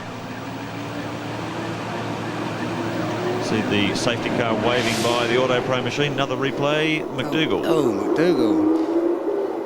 All seem to be having a bit of a loop down there. Yeah. Mark Poole did it not so long ago. I think you'll find what it is, the front brakes are wearing and just... They're locking the rears. Yeah, locking the rears up. You know, you wind as much balance as you can on the front, and then the fronts are just about at it, and it just locks up on the rears. Well, wonderful aerial views of the Canberra street course. One of the most spectacular looking panoramas. You're right there, the old Parliament House. To the left, new Parliament House. As we get set for a break, we're behind the Walker safety car. And that is going to bunch things right up. Craig Lowndes leads the field from Mark Scaife. And it's Stephen Richards, Seaton, Crompton, Todd Kelly, Perkins and Radisich. Stay with us. Much more right after this. Well, the organisers would be ecstatic with a massive crowd here over 3 days of the GMC 400, and this is the final race, and the climax is fast approaching. They'll be on their feet and they'll be in full cry very soon as we are about to come off the pace car and into green again. So, Craig Lowndes will lead them over the start-finish line. This is the GMC 400 as we run towards the finish of race 3. The big one, the 50-lapper, around 200 Ks, and everybody has done their 2 stops. Well, it's been great seeing some variety at the front of the pack over the weekend. As they say, cream always rises to the top. In this case, very red cream. 2 Holden Racing Team Commodores. Craig Lowndes leading, Mark Scaife in second position, trying to pick his way past Dougal McDougall. with Stephen Richards in third. So Mark Scaife, handily positioned for this championship, finishes second here to his teammate Lowndes, who pick up an extra 114 points on top of the 60 he already has over Garth Tander. So taking almost maximum advantage of the double point situation will really boost Mark Scaife's championship position. Two moves there. Scaife getting around Dougal McDougall, and Stephen Richards managed to very quickly get past Anthony Tratt. For those of you noticing in the top left-hand corner of your screen, we're on lap 33 of 53. They have increased some of our back marks. Look at this. There. Todd Kelly with... who's that, Neil? Yeah, you may notice that the lap total has actually increased by 3 laps. That's because we have done 3 laps underneath the safety car. Incidentally, the next round at Queensland Raceway, the organisers, the new owners of the circuit, have done a massive amount of work. There's car parking for 10,000 cars, 4-lane traffic going in, one-way systems, you know, decent everything now. So we can look forward to a decent sort of entry and exit at Willowbank now, because they've got it all sorted. Big field pick their way through. Here's Craig Lowndes at the front. Fastest lap so far, 1:45.99. Craig Lowndes. So he has been the fastest man most recently in the race. There's Stephen Richards coming up behind the Pepsi Commodore of Dougal McDougall and his pursuit of HRT. Big field pile through that very narrow turn 1. As Craig Lowndes works it down toward Queen Victoria Terrace. Working the car hard. You can hear the undertrays hit the ground as they launch off that curb. Very, very hard, both physically and on the mechanical stuff as well. Stephen Richards trying to find a way past Dougal McDougall. Holden Racing Team just stretching the lead on the Kmart machine. Yeah, Dougal didn't make it too difficult for... Oh, look at this. Oh, dear me. Oh, it didn't make it too difficult for the HRT cars. Well, he shouldn't be really doing that. He's in 19th position in the race. Guess you get out of the way. Stephen Richards trying to find his way through. This may be an opportunity for him here, Mark, but I don't think he's close enough as they run down. Yeah, Flynn Drive and Flynn Place. But he's going to have to be tucked right up in behind the Pepsi Commodore if he's to have a decent crack at it as they come down into that chicane. And that aerial shot from our chopper shows you he is just not close enough to do it. So that's helping HRT all the way. Lowndes and Scaife ahead of Richards, who's in third, and at the moment caught up behind Dougal McDougall. Well, Dougal's, he's a lapped car. He's just been lapped by the leaders. He really should give Stephen Richards some racing room to get through, get on with the battle for the lead. If he was battling position, he's got every right to be there, but really at the moment, it's not good for the battle for the race. You can see Stephen Richards flashing his lights on. Come on, get out of the way. Dougal is not giving him any space whatsoever. Yeah, really. Well, the old blue flag should be almost poking in Dougal's window. Can we see any blue flags around? Well, that lap cost Stephen Richards 2.5 seconds in his pursuit of the Holden Racing Team, so this is not good tactics from Dougal McDougall. I'm sure he's appreciating the fact he's getting a bit of TV time, but from a sporting perspective, this is not good at all. I think in a situation like that, a little tap up the bum is not wrong, really. Stevie Richards is going to run out of patience here, and he's got it. He got a great run as they ran up Kings Avenue there. Now they sweep into State Circle, and already the Kmart Commodore pulls away. I think Dougal did actually get out of the way there. So Stephen Richards now is going to make up that 2 or 3 seconds, crucial seconds he lost behind the Pepsi machine. There's Glenn Seaton in 4th position on the road. Come out behind Anthony Tratt to lap the Toll Express driver.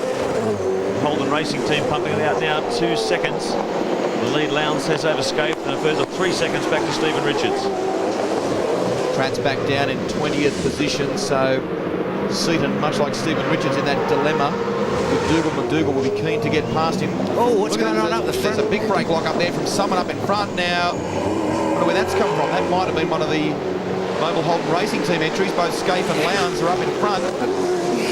So I wonder what caused that. They sweep underneath Commonwealth Avenue and up onto the start-finish straight once again. 36 of 53. There's Lowndes, your leader. Couple of car lengths to teammate Mark Scaife, and that's the gap back to third. And Stephen Richards in the Kmart Commodore. Well, Stephen will be very much aware of his position in the Shell Championship Series as well. This being a full championship round, at the moment, if he finishes where he is, he will be the overall winner of the GMC 400, just by dint of his consistency. And at the moment, we're just doing our sums, but I think it'll be Richards first overall, Crompton second overall. Oh boy, how nice for Neil. And Lowndes third overall, so we'll keep an eye on that. His positions remain static, but it'll be only Neil's second podium in a number of races. He's been in the championship for a long time. 61 rounds. That'll be his second podium, so I'm sure that'll bring a smile to the face of Cromley. There he is, right in the thick of the battle. Talk about variety, though, this weekend in terms of people being in podium-style positions at the end of each of the races. It's been great, hasn't it? The format has been just sensational. Well, all the talk in the pits when I was talking to these teams between races is they're going to they're really going to put a push on to try and get reverse grids into every race. Almost from now on, there's a lot of people very enthusiastic about the concept, and I think this weekend has proved that. We've seen a lot of different drivers, a lot of different sponsors and cars at the front of the pack. It's been very exciting. Throw into that the pit stop element too, Mark. I mean, it really is a team sport, and that just shows it off at its best. We've seen so many people do so well around the tight streets here. They make the advantage during those pit stops. Well, there's Todd Kelly down the inside. Yep. Sneaks up the inside of Crompton. So Kelly moves up a position. He just took him for fifth. So the order: Lowndes, Scaife, Richards, Seaton, Kelly just moves through to fifth. Crompton back to sixth. And it's Perkins, Radisich, John Bowe, Tony Longhurst, Russell Ingall now up to 11th. So it's been a real topsy-turvy day. Looks like Neil's starting to struggle with something. Yeah, couldn't close the gap on Kelly in race 2 either. The HRT Commodore seems to be working very well around the streets of Canberra this weekend. It's been a great weekend for Todd Kelly. And you've got to Pat Holden and my car and the people who put the Holden Young Lions program together. It's great to see the factory operation getting behind new young talent. Well, it's been an operation that's been around for a couple of years now, Mark, and it's now starting to pay dividends. That's the great part about it. Giving the 20-year-old youngster a go. Kelly hails from Mildura. We jump aboard now with Paul Radisich. The Be Clear and Simple telemetry shows you the way as he sweeps into State Circle. To your left, the new Parliament House underneath Commonwealth Avenue. And up through the gearbox in the Shell Helix Ford. Radisich sitting a bit further back in the queue than he would like. Currently 8th behind Larry Perkins. It hasn't been a very strong result for Radisich. A tough weekend. Look at the speeds, look at this. Back to first gear for these chicanes. Very hard on the transmissions this weekend. All the teams, all the cars have to run a regulation diff ratio. The one that was chosen was a 3.5. A lot of teams saying we could have gone for something slightly shorter. That would have avoided us having to go back to first gear for these chicanes. But they'll sort that out. This is the first time on the circuit, and when they come back next year, they'll have some data. They'll know exactly the right way to go.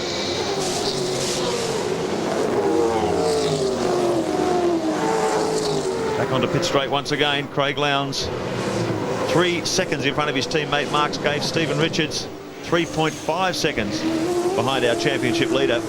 So positions at the top remaining fairly static at the moment.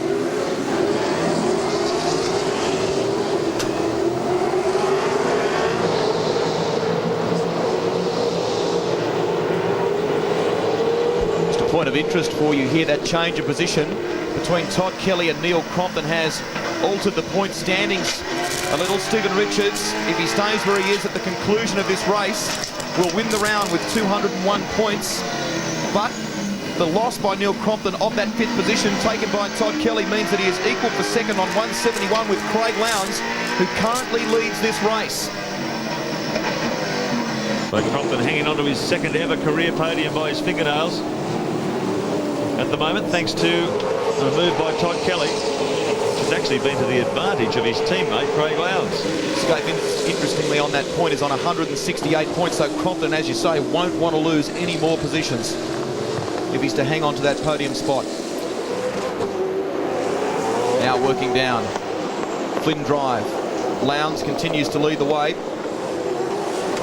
a youngster who now bases himself in Brisbane and shares that time with another place he has in Melbourne when he's down testing with the team. Winner at Bathurst in 1996 with Greg Murphy, and 3 times a winner of the Shell Championship Series, most recently last season. His teammate Mark Scaife, who leads the Shell Championship Series, currently sits in 2nd place. A marvellous weekend for Todd Kelly in the My Car Holden Young Lions entry. The 20-year-old at the moment sits 5th on the road and took victory, as you'll recall, in the 2nd race of the GMC 400. That was a marvellous result.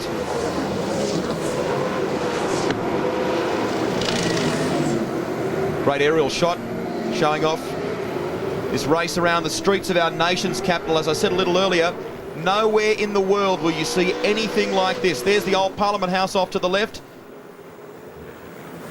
Great crowd there just to the right of the circuit. That's amazing, really, when you think about it. The sort of good analogy is you can't imagine having something running down Town Mall and round sort of Parliament Square. And as we said before, it's great. NASCAR's at the White House. Well, it shows the high esteem that the V8s are held in over here now, doesn't it? Yeah, wonderful shots we've had from the Goodyear blimp and the Channel 10 chopper right throughout this fabulous weekend of racing in the nation's capital. And it just gets better and better. The race unfolds. Craig Lowndes, it is, continues to lead. 3.1 seconds now. He's just opened about 1/10 of a second over his teammate Mark Scaife. So it's back to conditions normal in the Shell Championship Series. Holden Racing Team once again in dominant form. I understand too that Craig has been in communication with team boss Jeff Grech. Says the car is A-OK, going beautifully, and there's not a thing wrong, which is great news as he heads for home. Compulsory pit stop window, of course, now closed. Yeah, it's a very important round for Craig Lowndes. He's currently 6th in the Shell Championship points. Hasn't had a lot of luck in some of these rounds. Mechanical failures costing him big points in important races. It looks like he's going to bring it home this time. It's going to be a big boost to his championship position. 25-year-old, 3 times Shell Series champion. Unbelievable winning record. Now we're being told the safety car's being called, Mark. That's the reason why Steve Reed has gone off on the run up to the start finish straight. They're just underneath Commonwealth Avenue by the looks of it. He's spun.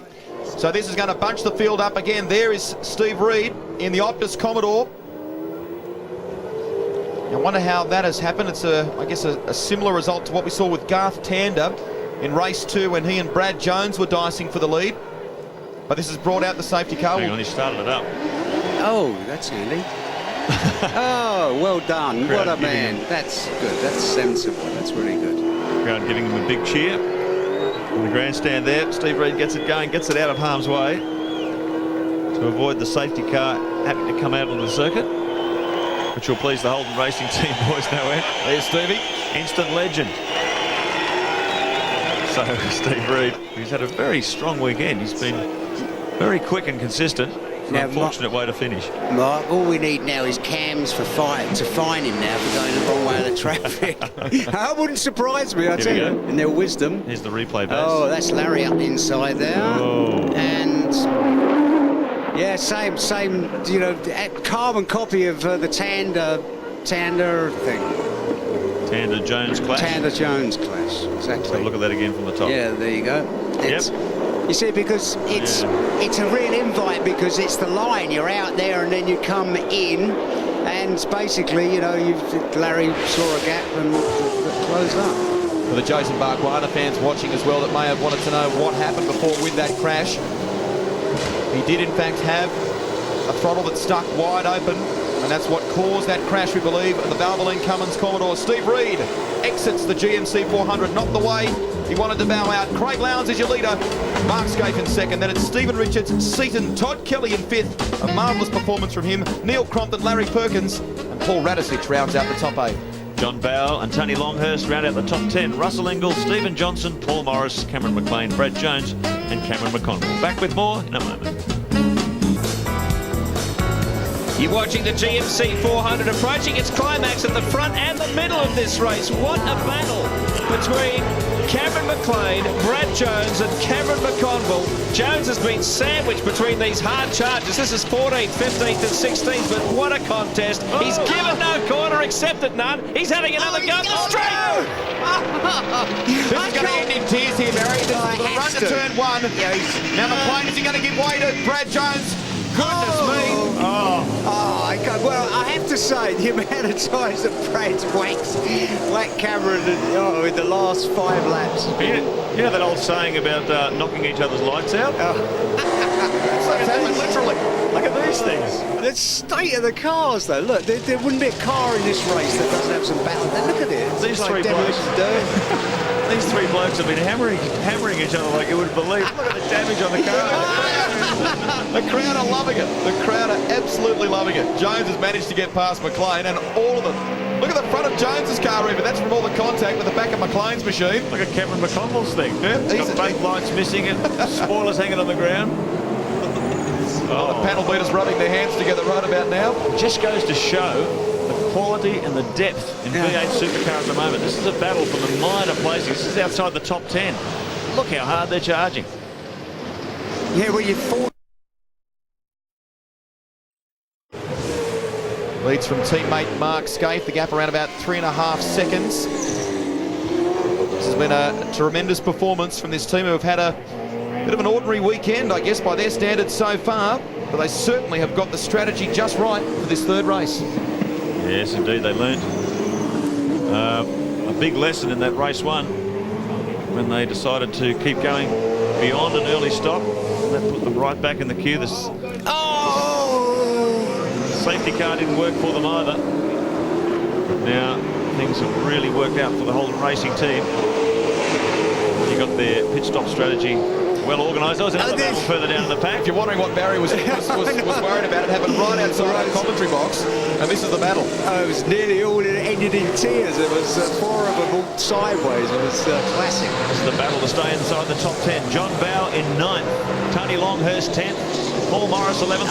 Look at Morris! Look at Morris! Oh, dear me. Russell Ingle. Russell's profiting from all this. It's got to end in tears. No, he's done it. Classic. No one believed. Call him Houdini. Well, we were saying you wouldn't get 2 cars abreast. That was 3 cars abreast on the streets of Canberra. That was unbelievable. Russell Ingle read that beautifully, didn't he? He really did. He's the enforcer's doing a bit of enforcing this afternoon. Back at his powerful best. And that sort of thing's got Ingle's handwriting all over it. He loves a bit of that. Those of you who may have just joined us, Stephen Richards' teammate Greg Murphy, who took out the first ever race around the streets of the nation's capital, has retired with a clutch failure. This is the battle for 3rd position. Those Seaton has really closed the gap on Stephen Richards. Let's look at that replay. Look at this. This is coming down pit straight last time around. This was what I saw outside of our commentary box window. Here's the battle for 3rd position. Stephen Richards defending hard from Glenn Seaton, who's come storming through. At the end of this race, closed the gap to the Kmart Commodore. Could we see a Ford finishing in the top 3 in Canberra this afternoon? It's been a tough run so far. Holden have claimed 2 victories so far this weekend. And looking very much like they're going to take a clean sweep with Holden Racing team running 1-2. But look at Glenn Seaton. He's pumped up for a big result here if he can get past the Kmart Commodore. Down Flynn Drive. Hard on the gas as they accelerate down toward turn 12. Back on the brakes. First gear for this incredibly tight chicane. Headlights on. Stephen Richards have his mirrors full of headlights with that XR8 behind him. Shifting up through the gears once again as they continue down Flynn Place to the 2nd chicane. At least they don't have to contend with the sun today. If you didn't see it yesterday, the sun was very low in the afternoon, and a whole bunch of guys, probably 6 or 7 teams, changed their windscreens last night because with the pitting on the windscreen and the sun reflecting in it, they were saying they couldn't see a thing, couldn't see anything. 4 laps remain in this one, and this is an enthralling battle for 3rd place.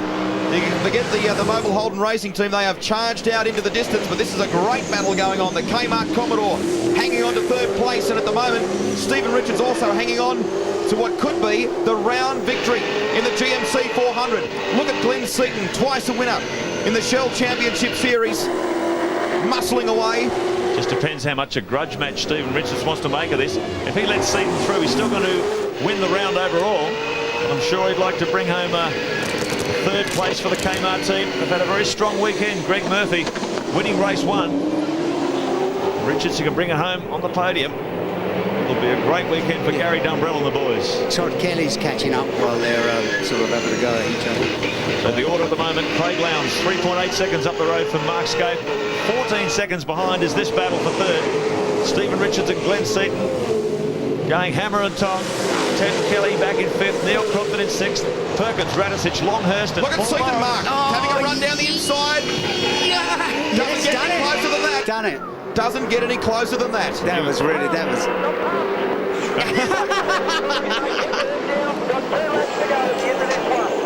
Seaton just jumping for joy. I passed him, he says to the team. He may be surprised even himself. Now he's got to try and box that Kmart car into the finish. Look at how cool he is behind the wheel. This veteran of touring cars, 2 times Shell champion, Todd Kelly too. So Stephen Richards struggling for speed in the final laps of the GMC 400. Grant Denyer is in pit lane. Well, I'm down here with Greg Murphy. Greg, you're now on the sidelines, but you're watching these last couple of laps. He's getting a bit serious out there. Yeah, Richards just let him go. He's been told he's still going to win the round outright, so there's no point in holding these guys up. They might get a bit desperate and do something silly, so he's just let him go, and the car's been working pretty well. I think the guys did awesome pit stops, and he's just cruising it to the finish, which is the right thing to do. First Kmart round victory for the year, or any time, so we're pretty happy that he'll just cruise it to the end. Just talk us around this lap here. How the feeling? What's the machinery like, and how would you be feeling after 50 laps around this circuit?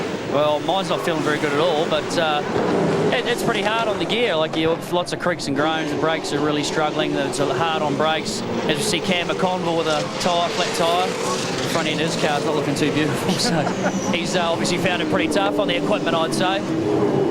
Let's hope Stephen can bring it home nice and strong. Oh, I'm sure he will. He's been doing a great job, and he's just going to make sure that he does it for the team, which he'll be doing. Thanks, Greg. Thanks. Stephen Richards doing the right thing. As we suspected, he's just easing it back because he knows at the moment he is sitting on the top of the podium. First Shell Series round victory for Kmart Racing. It'll be a big day. There'll be plenty of champagne in the garage, but here's Cameron McConville. Started out, Marcus, I was going to say, it's a great weekend for the Rod Nash Racing team. The Auto Pro outfit, they got inside the top 50% in qualifying. Oh, Russell Ingall's got problems. Oh, boy. Now, there's something wrong with the back end there. I wonder if it's a flat back left or something. Something's wrong. Try and get a closer look. Looks as though the car's crabbing a little bit. Yeah, might be a flat tyre. Oh, really? Haven't we seen some punches around here this weekend? There's been 2 laps remaining in this race, but there's been a lot of flat tyres. It just... The only reason you could think it would be a lot of debris and cars picking it up, puncturing tyres, because there's been a lot of flats. Haven't seen this many in one race for a long time. It's a braking trouble too, Mark. This has been quite a torturous circuit on brakes. A lot of the teams put new pads in specifically for this race. And we've seen a lot of flat spotting of tyres too, so that could be a cause of some of these punctures. Whoa! There's still points. You're still in the points. Keep 4 laps to go and you're going back out. Russell Ingall. Keep coming. Okay. Still in the points, the team telling him, don't give up. Not that Russell Ingall ever gives up, but it's been a very character-building weekend for the Enforcer. If he doesn't end up with a stutter out of this one, I'll give it away. All that wheel wobbling. Okay, there's about 3 laps in the points. Now, one thing's for sure, Russell's not going to be speeding down the pit lane again. It cost him $300 the last time. Just amazing, the drivers say the encouragement that gives you when you're all alone in the car and you're feeling bad. One of the guys He was flashing his lights, and I know who's flashing his lights. I think he was flashing our cameraman in pit lane, actually. He was covering something else, so trying to tell him to move on. 5.2 seconds the gap now. Craig Lowndes has over Mark Scape. The Holden fans, the throngs of Holden fans here in Canberra cheering him on. So this is the last lap, folks. We are on our way home in the GMC 400. What a fantastic performance it has been for Craig Lowndes. And he is now going to be in a position to cruise to victory ahead of his teammate Mark Skaife in the third race. A fantastic effort by the Mobile Holden Racing team, who have had a very, very ordinary weekend so far. And it's all come good in the double points race. This is worth 120 points for victory in this one. The Canberra crowd. How many people have said it's the best thing that's ever happened to Canberra? So lights on for Craig Lowndes as he heads for home in the big one. The third race of the GMC 400, and much needed points for the defending Shell Series champion. It has not been his year at all so far. Problems in Darwin. Got involved in all sorts of biffo at Eastern Creek. And when it counts here in the streets of the nation's capital, Craig Lowndes is going to take it out. The man who will win the round, though, Stephen Richards in the Kmart Commodore, but take nothing away from the Mobile Holden Racing team. A 1-2. Wonderful scenes as Jeff Gregg, Natalie Lowndes and all the team hang over pit wall as they await Craig Lowndes and Mark Skaife. A 1-2 for the Mobile Holden Racing team. Great drive. Got to hand it to him. Guys, it was fucking good.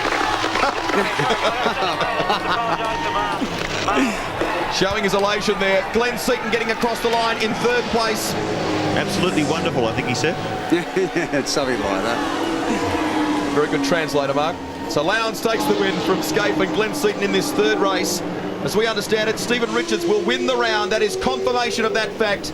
So a fantastic performance. Lowndes and Crompton will finish, I guess if you like, equal second in terms of points for the round. So great to see Cromley on the podium as well. He hung on there for sixth place behind Stephen Richards. But there they are, the Mobile Holden Racing team. And wouldn't they be delighted with that? Oh, incredible. You've got to hand it to them. Look at the people, you know, you've got to hand it to them. At the end of the day, you know, they're a class act, and you don't win so many races just by being lucky. They're really very, very good. Well done to HRT, and well done to the organisers of this fantastic event, the inaugural GMC 400. A fantastic weekend of motor racing and a variety of different winners at the end of each of the three races. We will recap the results for you of the third one. There it is, Craig Lowndes and Mark Skaife, 1 and 2. Seaton, Todd Kelly, Stephen Richards wins the round in the Kmart Commodore. A fantastic effort for the 26-year-old. Crompton, Larry Perkins and Paul Radicic complete the top 8.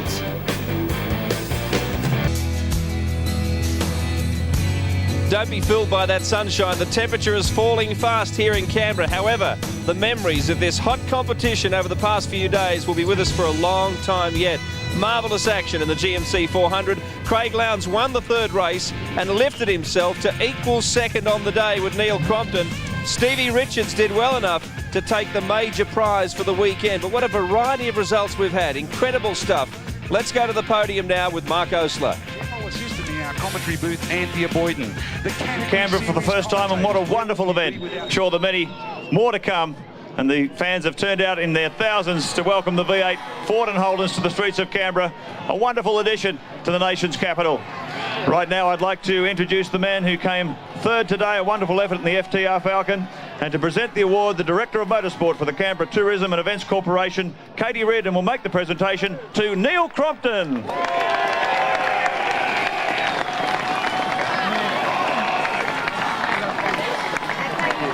Over here, Cromley. Wow, that's your second podium in something like 61 starts. It's been a tough career, but wow, I bet that champagne will taste good later on. Yeah, it certainly will, Mark. Just all credit to my team today and all weekend. We really worked flat out. I know everybody's team does, but special thanks to the guys down there. I can't nominate them all, but we worked really hard. We made a lot of changes after the first day, and they worked. Made a bit of a blue early in that race when I torched the front right tyre, and all thanks to Bridgestone, because I did virtually 95% of the race on the one set of tyres, and they were still pretty strong at the end. So, no, very pleased. Congratulations, Neil Crompton. Put your hands together, folks. A wonderful effort for Ford on the streets of Canberra. Right now, I'd like to call on the ACT Chief Minister, Kate Carnell, to make the presentation to second place today.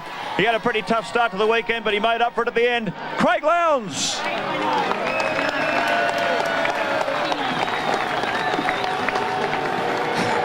Come over here, Craig.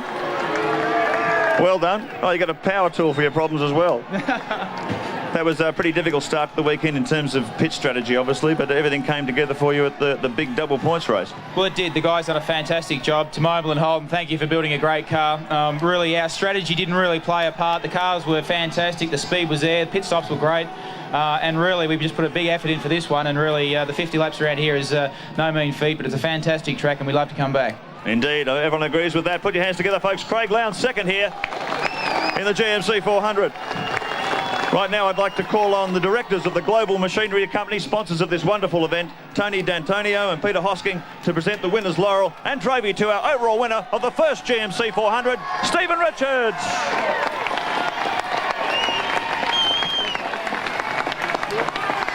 Stephen, congratulations. What a wonderful moment for the Kmart team. I know Gary Dumbrell and everyone will be very happy. That's the first victory for Kmart, and I'm sure the first of many. Yes, definitely for sure, Mark. The guys really pulled the strategy all weekend. The Kmart racing team did a great job. To GMC, thank you. Kmart, Holden and Castrol. It's been a great day for me, and I'm looking forward to the next one. Put your hands together, folks. The big winner of the GMC 400, Stephen Richards. Absolutely on fire on the streets of Canberra. He's pretty good on the street, Stephen Richards. He knows how to lift for the big events. Great result all round for Kmart Racing, because Greg Murphy, you might recall, took race 1. But here's the championship position. Seaton takes over from Tander in second, and Craig Lowndes has lifted up a couple of spots into 4th, menacing the drivers in front of him. So with all these double-point events, it's possible for anything to happen yet in this year's Shell Championship Series. Barry Sheen, incredible stuff, really. And I tell you what, the gloves are coming on now because of the temperature, but the gloves were off all weekend with the drivers, weren't they? Amazing, really good. I have to say, I really enjoyed this weekend. Some of the racing, you know, we've had different winners and that with Murphy. It was nice to see Murph win, but the competition's been great. You know, it's so tough, and I think the drivers really acquitted themselves great, because it was so easy to crash here. You know, not a lot of room to pass and that, but the people in Canberra, you know, the organisers and everything, it's been a really good thing, and we've got the best touring car series in the world, bar none, there's no doubt about it. A lot of concern among the drivers about the reverse grid going into this event. Now, there may still be some concerns, I'd imagine, because not all of them had an easy run. However, as far as spectators are concerned, it was fantastic. And if you can have a reverse grid work here, you'll have it work anywhere, really. Absolutely. I mean, you know, with the reverse grid, it worked out perfectly, because there was a bunch of good guys at the front, a bunch of good guys at the back, and you know, there really wasn't that much carnage in it. You know, the first race of all, I thought, oh boy, that's what it's going to be like, the reverse grid. I've had a great time, really enjoyed it. Yeah, so too did I. Such a variety of results, and I think everyone has enjoyed themselves. Of course, Garth Tander might have other things to say, because he's just had such a rotten weekend. In fact, the whole team had a tough time, but there are many races left to go. Much more motorsport, in fact.